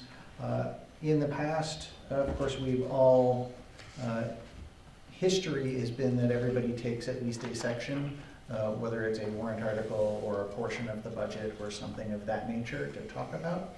And so, are there any sections that either of you feel you want to talk about? I'm happy to talk about any and all of it, but I don't think I should be the only one speaking, so. Well, I'm a little new at this game. So you wanted the operating budget?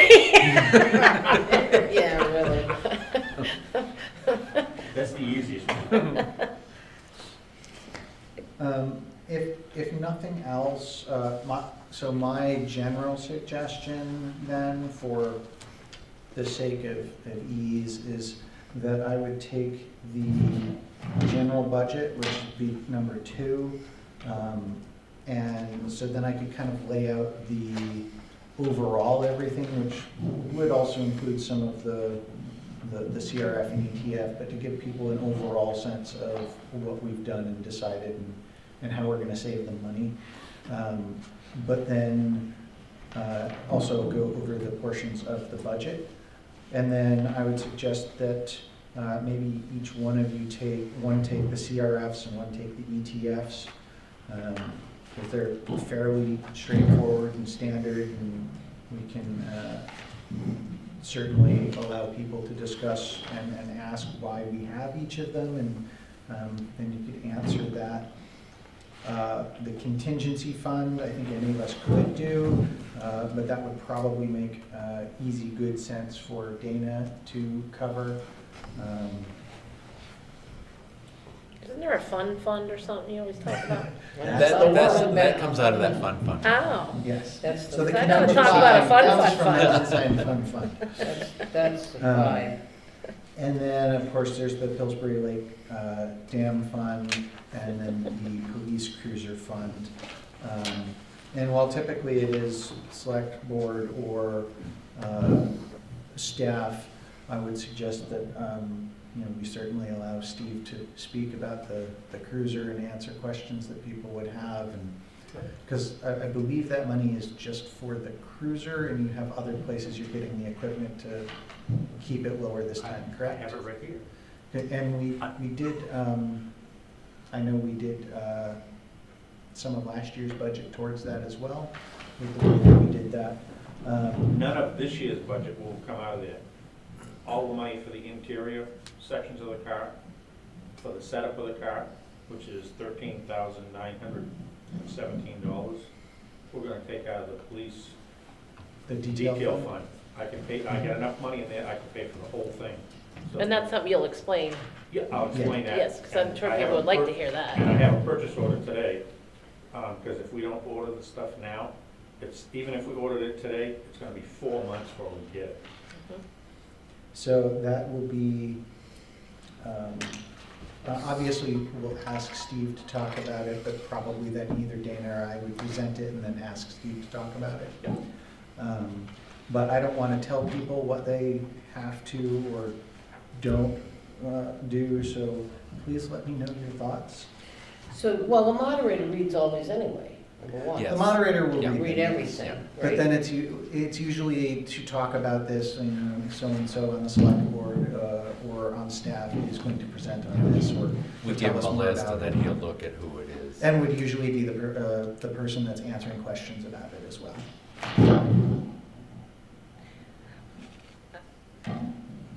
Light bulb's still a little dim. Is that all right to say? Well, so for So example. so let's pretend this, Mhm. so of course you'll get up and He's gonna do the second one, number Right, 2. number 2. Dave's gonna do it. So, Then did what- you wanna do number 3 or number 4? And I'll do whatever one you don't wanna do. Or whatever. You want me to do I don't three? So for example, I mean, if you were doing 3, and Yeah. someone said, well, why are we putting 20,000 towards fire department air packs? Yeah, That would be one of those things that they might ask, and I would assume that Emmett would be in the room, and then you could probably go, well, let's have Emmett tell us a bit more about that. Or, highways and roads, same sort of thing.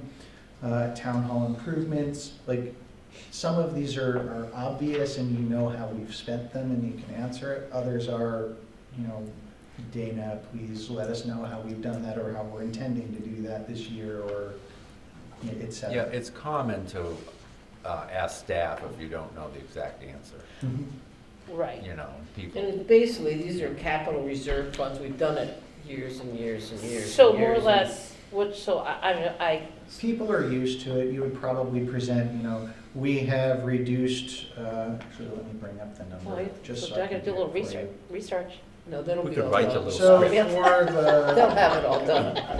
so for the warrant articles, if you That were was doing the the, easiest one. if you were doing the capital reserve funds, you might say something like, we've reduced the amount that we're putting towards capital reserve funds by $86,500 because we are swapping highways and roads and road preservation with the expendable trust funds, so you'll see expendable trust funds go up. They'll have it all written out, so you just have to read it. Oh, And, you know, If that we're would really be, smart, that. if we're really smart, that's what they used to do in the school board, they had, you know, Ugh. and, oh, well. yeah, so you'll figure out a statement or whatever, and then They'll you'll write it all, say, Dana will write it all out. maybe a paragraph, and then ask if, you know, turn it back over to the moderator who will handle it, and then go okay. forward. So which one are you doing so far? You're doing the first I one, would probably two? do number two. Two, the big one, the I big mean, baby. I don't have to if you want to do it, but. You can do it. No, I did witness for the first time of being at a town meeting besides when we talked about having police. Well, that's like the police cruiser one, that's an easy one. Yeah. All you have to do is read it and say, Talk to you. he'll explain it. Yeah. I guess it doesn't, so are we doing two each? How are we doing this? I don't, I would suggest at minimum, one of you do 3 and one of you do 4. Oh, If one of you wants you to, do four. if one of you wants I to don't also care, whatever. cover, and, you know, then that leaves the police cruiser, which is 7, Yeah. and then the funds The for the dam. dam, which is 6. So maybe each one of you do those 2. There's I can another do one the that. Damn, I've been here all that time. I think you presented that last time, I couldn't, so, I don't I'll do the remember. cruiser, so, because okay. I know who this guy is, Mhm. so. All right. I'll so find I would him in the suggest we crowd. do that, and then We have a warrant article that is in progress that I have a feeling I will probably end up being the one to present on if it comes up. So That's the me, one maybe that's gonna be a 7. and petition You warrant. want me Yeah, to the- 6, the okay. petition and whichever one you double want to, what do you We wish can, for? yeah. I mean, the moderator reads it I all. was Yeah, gonna yeah, mention. So yeah, that's I'm the big fine. thing. I So can, you I want can to do do, 4 or 3, whatever you want to do. I'll do 3. You do 3, Yeah. okay, I've received one petition article Marla. already, which I'm What is it? giving to Michelle. It's $5,000 for the restoration continuation at the Of the The historic. Historical historical side, building. yes.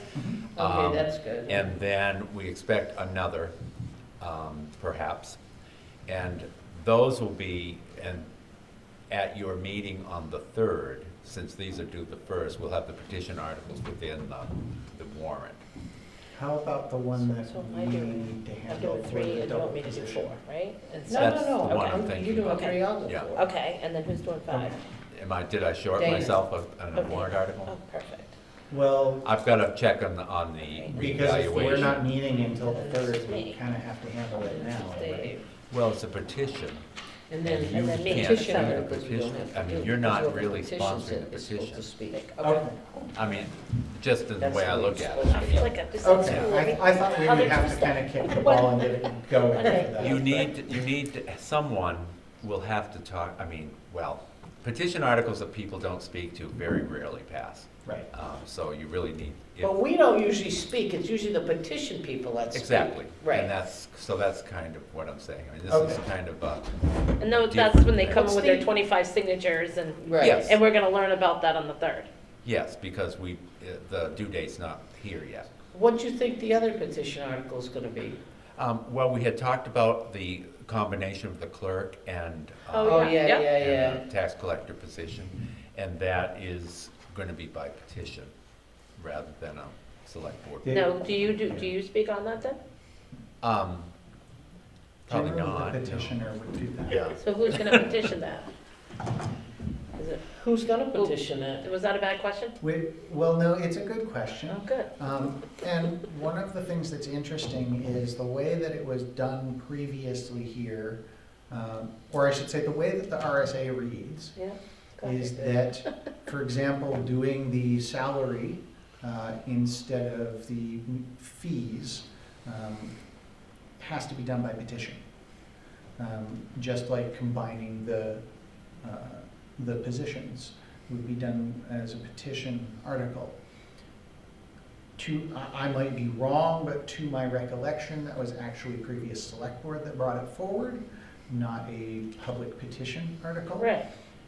So I would hope that either our legal would tell us it doesn't need to be a petition, we can just do it and then talk about it, or that we would have an appropriate petition from the people involved who could speak to it and. Man, the person that's trying to. I don't think there's any problem with the Yes. board actually, you're gonna vote whether you recommend it or not. Right.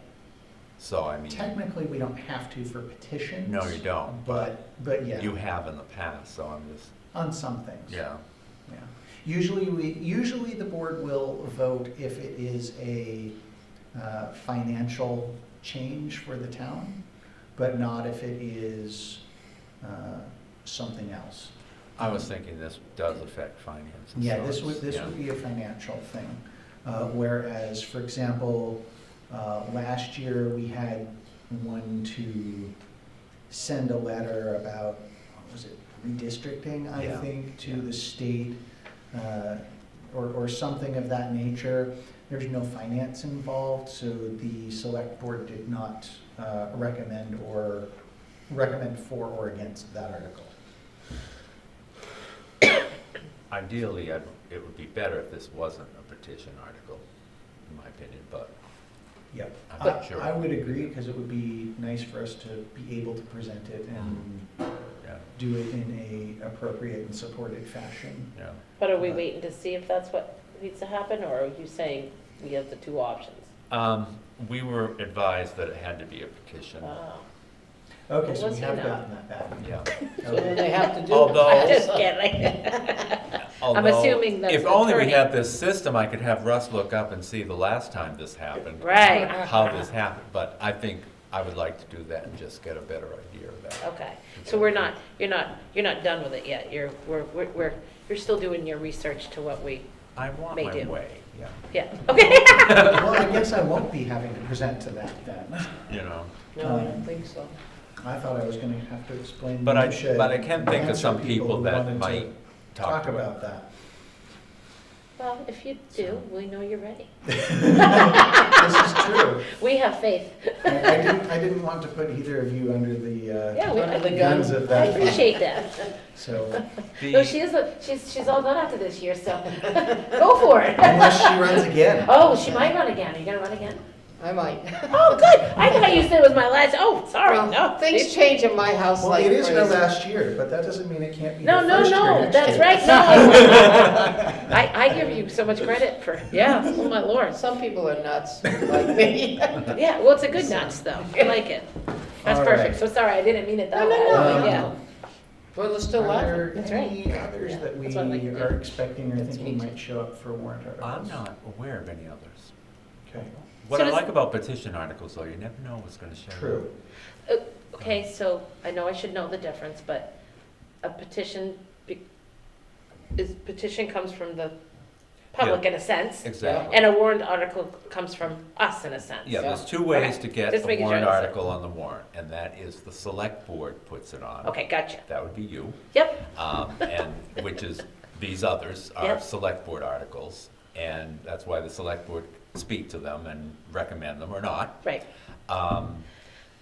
This is our budget. None of us recommend. You know, I guess I have Just seen in working all the these past hours where for maybe, you will vote whether, after the public hearing is when you would vote if you're going to recommend it or not. Okay.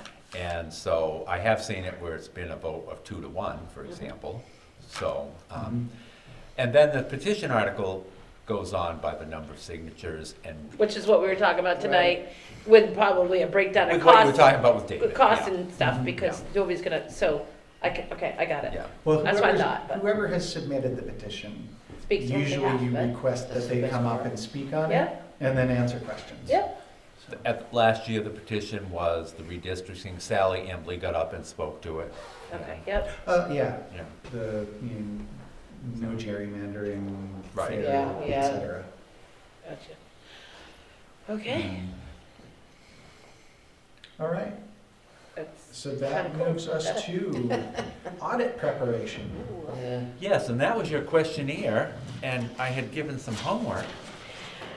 Oh, we were actually supposed to fill it out? I thought we were talking about the question, because I did read Yes, you were, that. I'm just teasing you. He said he was gonna tell us how to fill it out this time. Right, yes, I thought that's what I read. So I guess, I mean, again, you don't have to finish this tonight, but we would like it by April 4th.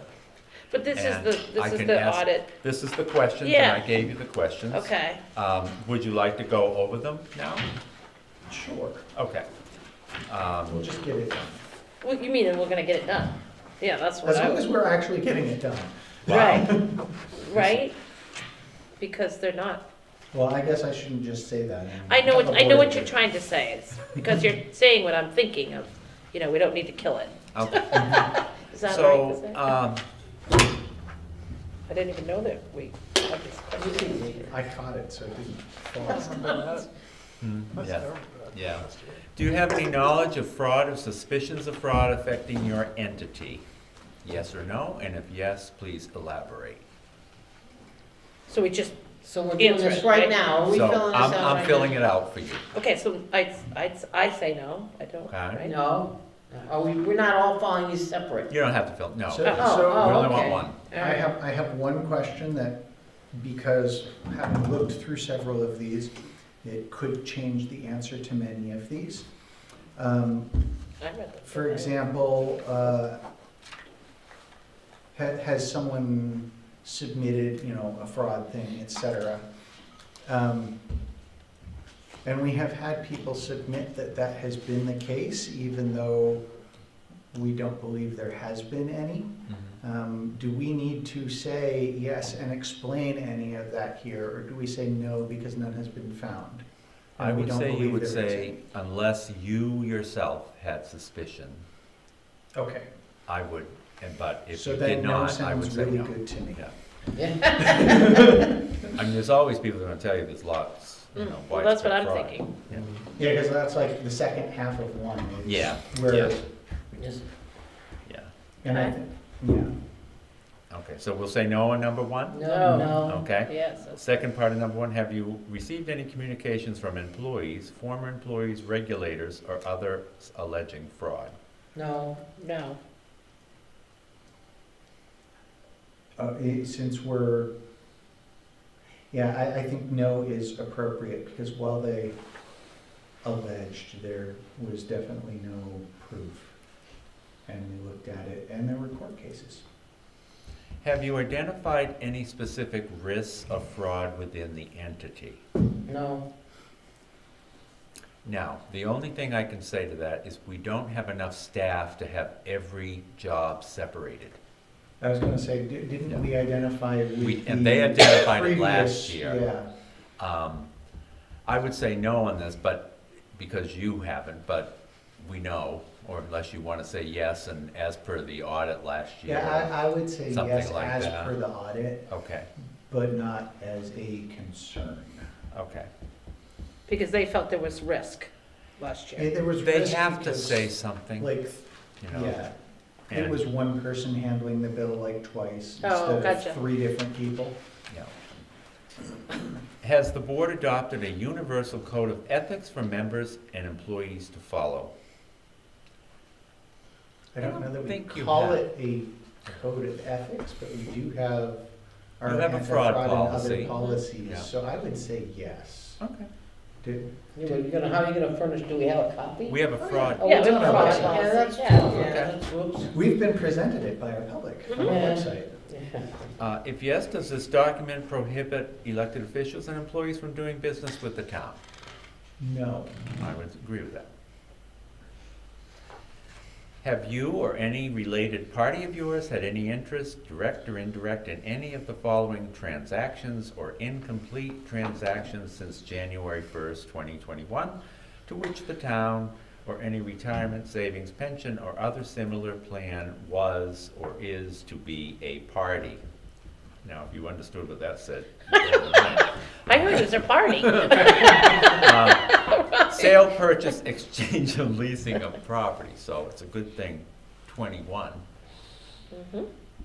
I would suggest that unless reimbursements count, I would easily answer no for everything. Same here. The only thing I say, sometimes I've done things for the town, I mean, I don't think, printed something but I don't think I did last year. Has the town paid you for I was it? gonna ask you that. I mean, Do you we agree? do, I mean, the only thing we do with UD, if we put an ad in the paper. Yeah, something like that, you're right, that or was an something ad like for that. Yeah, So that would be goods and services. you know, Yeah, So I think we'd yeah, have, basically I that's think we'd it. have to say yes for services Okay. because of that. okay. The others, I don't see any And if yeses, yes, please describe below. and we can. Yeah. Inexpensive advertisement. Exactly, in the local paper. Yeah. Golly. So I'm gonna mention that to them, and they're gonna look and they're gonna say, Dana, we don't wanna talk about $45. That's Well, true. we don't And wanna I'm good answer. with that. Does the board formally authorize all disbursements, both vendor and payroll, prior to the release of funds? Well, that's a wonderful question, because you really don't. No. Because the funds sometimes go Because up, but they're then we review automatic. it. Right, Right. right. But I we think review it. We review them all. Yes. Yeah. But payroll, for example, goes out if it's before, Why, 'cause we're if gonna every it's two- before our meeting. Right, because it's every 2 weeks. You know, that's one of those things that we have to have you approve everything, but the state law says we have to pay people. So, Right. you know. Yeah, minor problem. Describe how the board stays informed of the latest changes in laws and regulations pertaining to the town. Dana. Russ, I mean, what can I say? Dave, Sometimes Dave. Dave is excellent at this. I mean, So we have our staff, we have, well, police is also staff, and we also get legislative updates from NHMA, Mm, which is probably the easiest way, because that's, if it's changing in the state, they're gonna tell us with their legislative Yeah, update. that's true. They tell us a whole bunch of other, what might be happening as well, so we have to read between the lines to figure out what's actually happened, but I think that should easily satisfy that question. does the board review comparative reports of estimated and actual revenues and appropriations and expenditures? Say yes, Yeah. do it all the time. What procedure does the board follow in reviewing or using these reports? For example, does the board normally meet with the department heads as part of this Yes. process? Yes, once per month. Okay. Yes, we do. Has the board approved a disaster recovery plan in the event of loss or interruption of the IT function?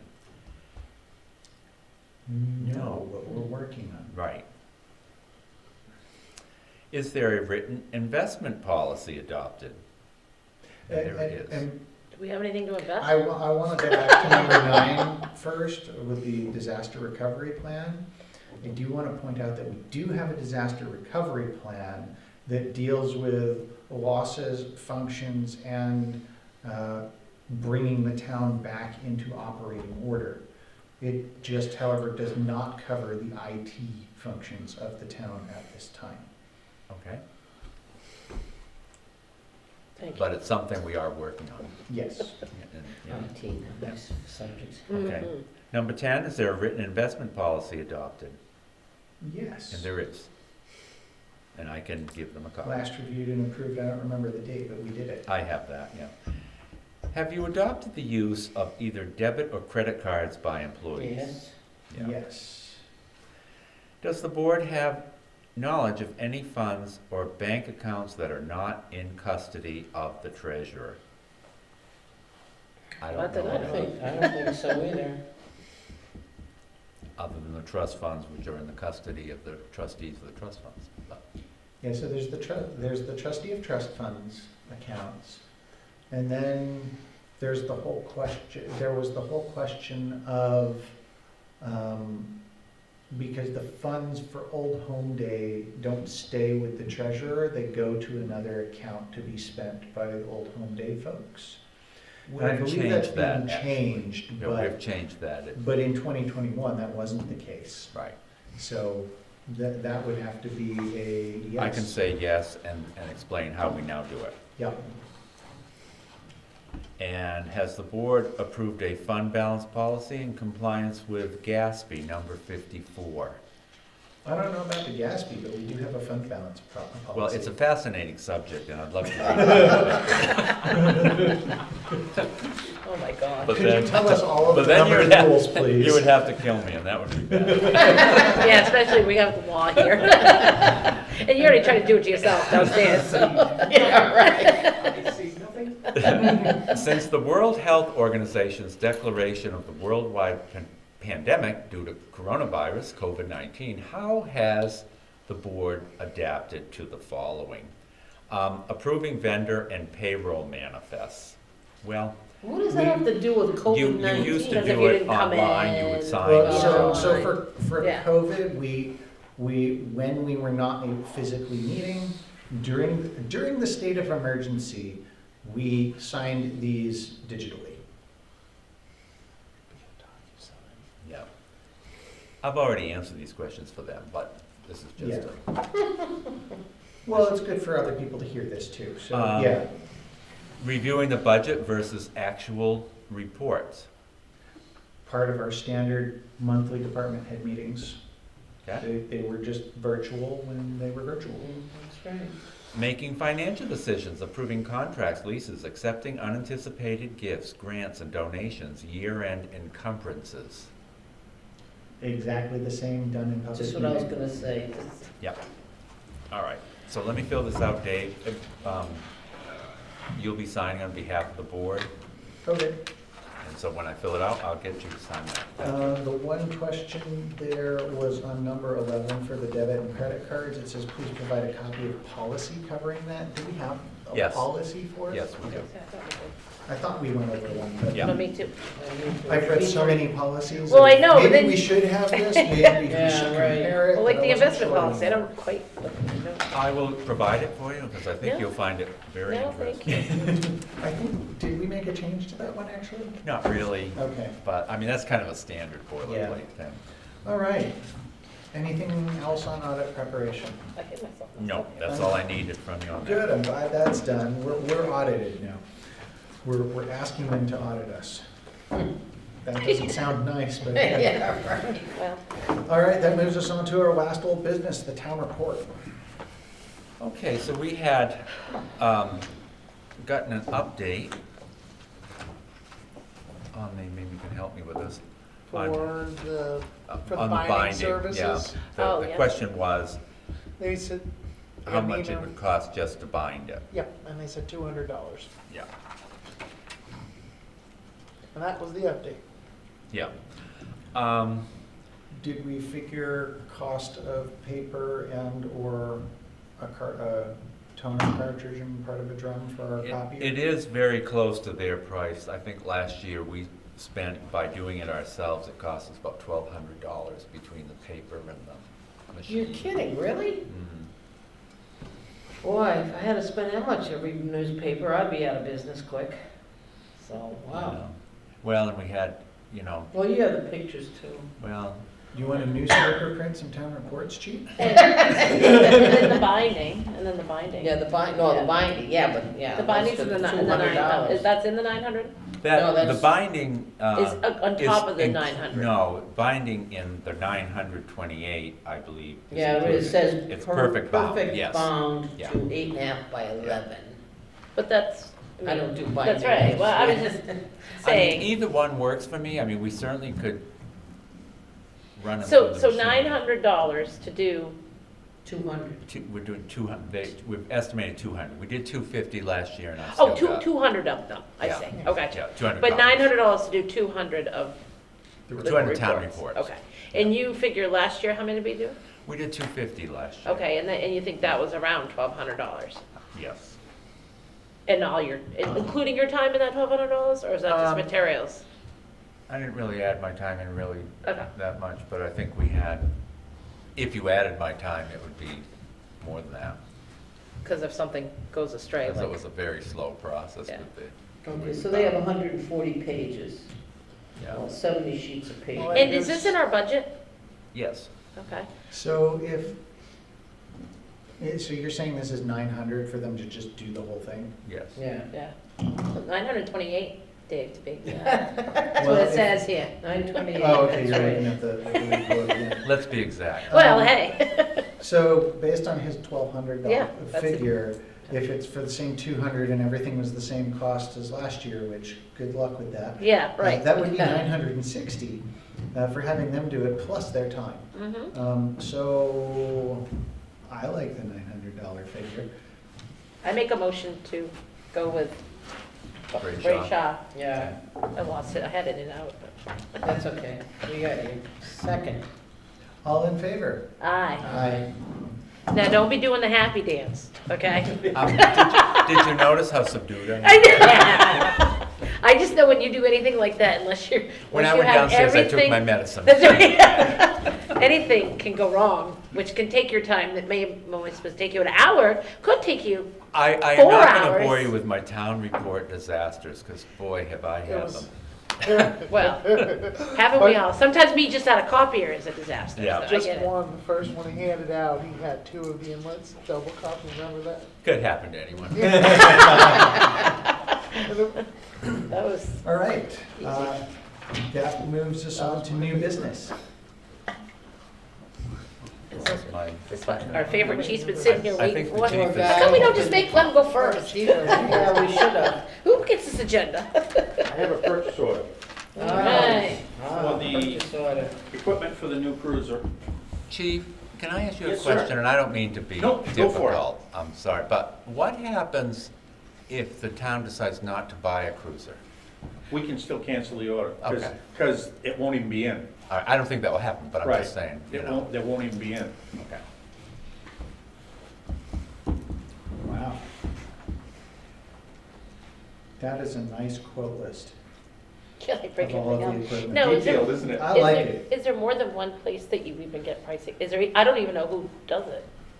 They're the only really place around. The other place that we've had them, we never have them done, is a place out of Massachusetts.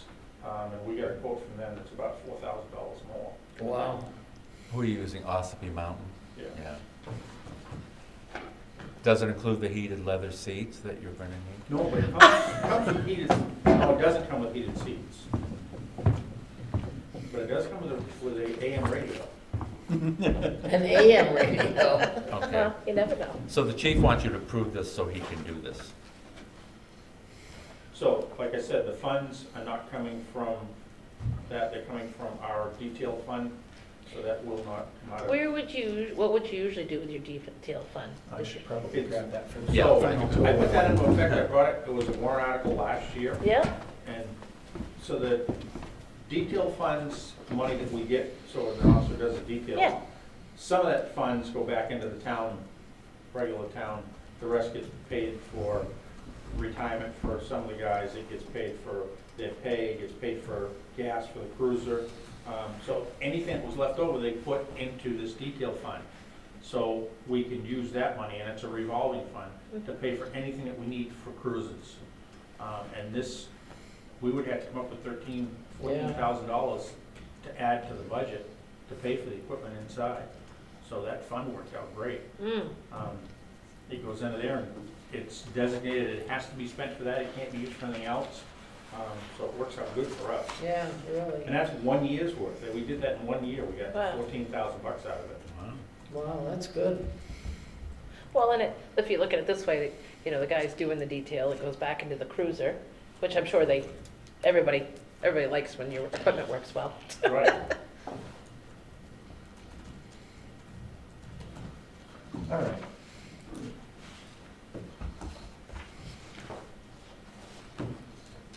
So I would move to approve purchase order 2201 PD for $13,917.15 from Ossipee Mountain Electronics, Inc. for police cruiser equipment with funds to come from the police revolving detail fund. Second. All in favor? Aye. Aye. Okay.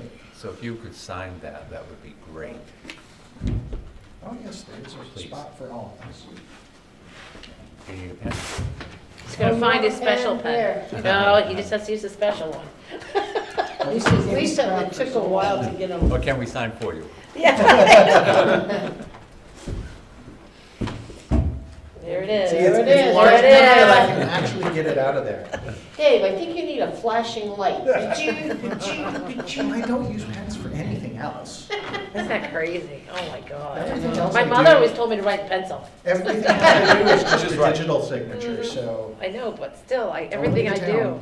still. God, why don't they make bigger lines for me? I have a fat name. Okay, do we have any other new So you can't business? even put your name No. in there. Well, because it's not fat All enough. right. I do have correspondence. Yep, so that moves us on to correspondence. All right. Okay, Moving on. thank you. Steve, I'll email you this tomorrow. You got it, my man. Thank Okay. you very much. Thanks. I'll Thank you. do what nobody needs me. Yeah, no, thanks for staying. It's too bad, you should have just said, let's get you on early so you go home. I want to be here for the meeting anyway. Ah, you just love us. Absolutely. Keep dreaming. Get those Keep brownie dreaming. points. Say something else. Yeah. Thank you. Thank you. Have a good night. Have a good Thank night. you. I just wanted you to be aware, this is a very small thing, but we received a letter from CASA thanking you for your money. And When did we give that money? I think it's nice to, you voted on it last year and you insisted you did it, and that was very nice. Oh, that was good. No, they're good. They used to advertise with me a lot too. Well, they do a good service, Yep, they do. and unfortunately, they're needed, so. Yeah, right, exactly. That's the bad thing. All right, any other correspondence? That's all I have for correspondence. All right, I would move to public comment, but all of our public has disappeared. So that moves us on to motions Maybe we need and a couple of approvals. chairs. Does this mean we're getting boring?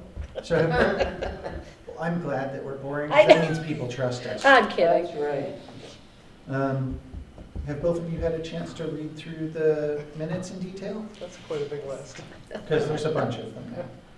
I They're have building to up. say, I did not do that. I've been working on Bosco newspaper. I did my typical scanning, so I would not find any. Oh, now, Dee, there's us and there's Boston. I think So your I would hand's a say- little wrong. So why don't we do this one more time, where we'll set aside the minutes, because they're already drafts anyway. We'll set aside and we'll approve all of the minutes at the department head meeting Thank you. beginning of I February. appreciate that. Okay. Let the list So that grow. moves us to motions and signings. Okay.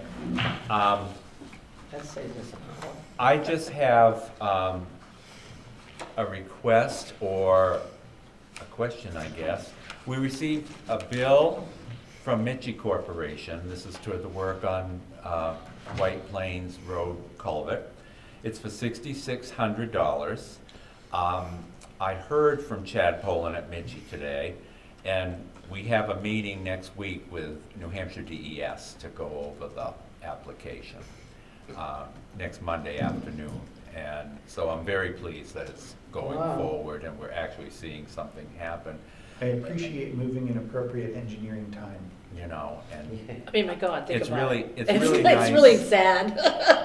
I mean, this is happy, but Yeah. what you guys have even just Well, been it's- through. Don't even It's start to just, get me it's, started. so it's, I'm glad that it's happening. And so my question is, do you want to take 6,600 out of the ARPA funds to pay for this? This is certainly, Absolutely. Yeah, if we can do it. Yep, I would suggest that even if you read the early ARPA stuff, a lot of it is water-based. And so they cover three different things. One is rebuilding and or building of water systems, which of course we're not doing. things for testing and or efficiencies on water, so testing wells or getting people to be efficient with their faucets, and wastewater and stormwater management, of which this definitely is.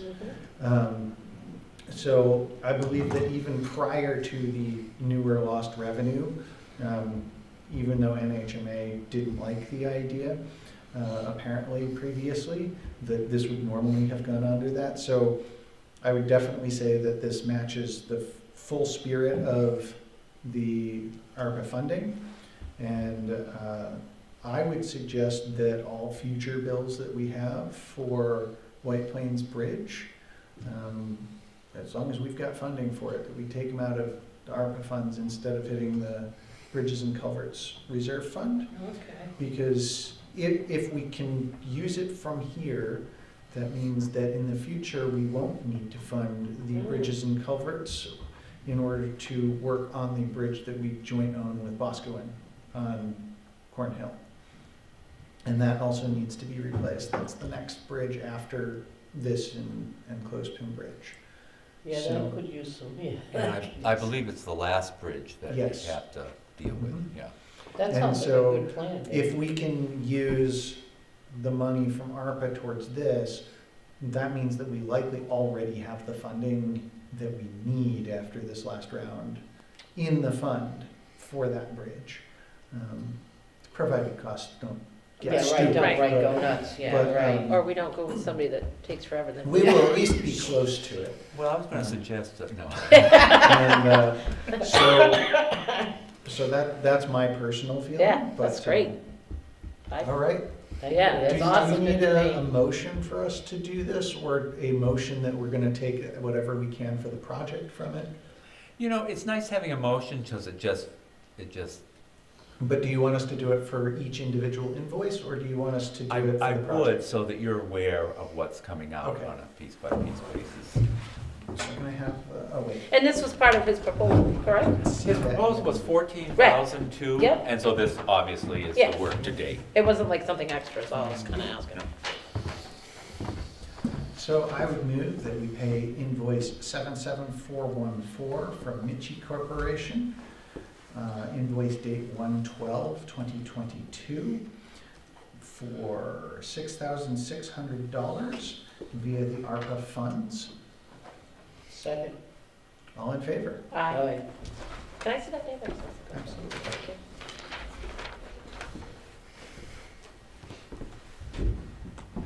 All right. No, I don't. Do because do that we was have not other motions? You don't? I mean, this is good. Like, I like it. We don't have to spend more money. that's awesome. Yeah. Do we have any other documents to sign? I have a We've few- signed yes, some I do. stuff, but- I do have some documents for you to sign. I try very hard to do that. This was ARPA money you've already voted, and this just happens to be the manifest on it, and Okay. Marlo's already signed that. How did you do that? Oh, come Oh, on, tricky. the- Cool. Yeah, You this never was know the- when you. This was the gloves and security Yeah. stuff. Yeah. Because Was they it told me to. speaking? No. Her signature's as good as mine. Yeah. Yes, we I'm a noticed hun. that. I'm the only one that can read a name, and I have the long name. Do we All right, have- that's that one, Or sir. are we off this month? This is not the week for it. Okay. You signed it last week. Yeah. All right. Any other documents? That's all I can come up with on such short notice.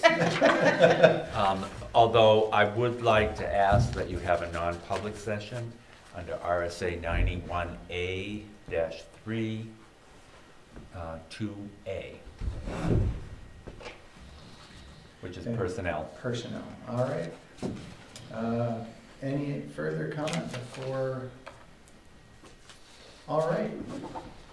So at 9:21, I would move that we enter non-public session under personnel. Second. All in favor? Aye. And for anybody watching, we will immediately adjourn once exiting our non-public sessions.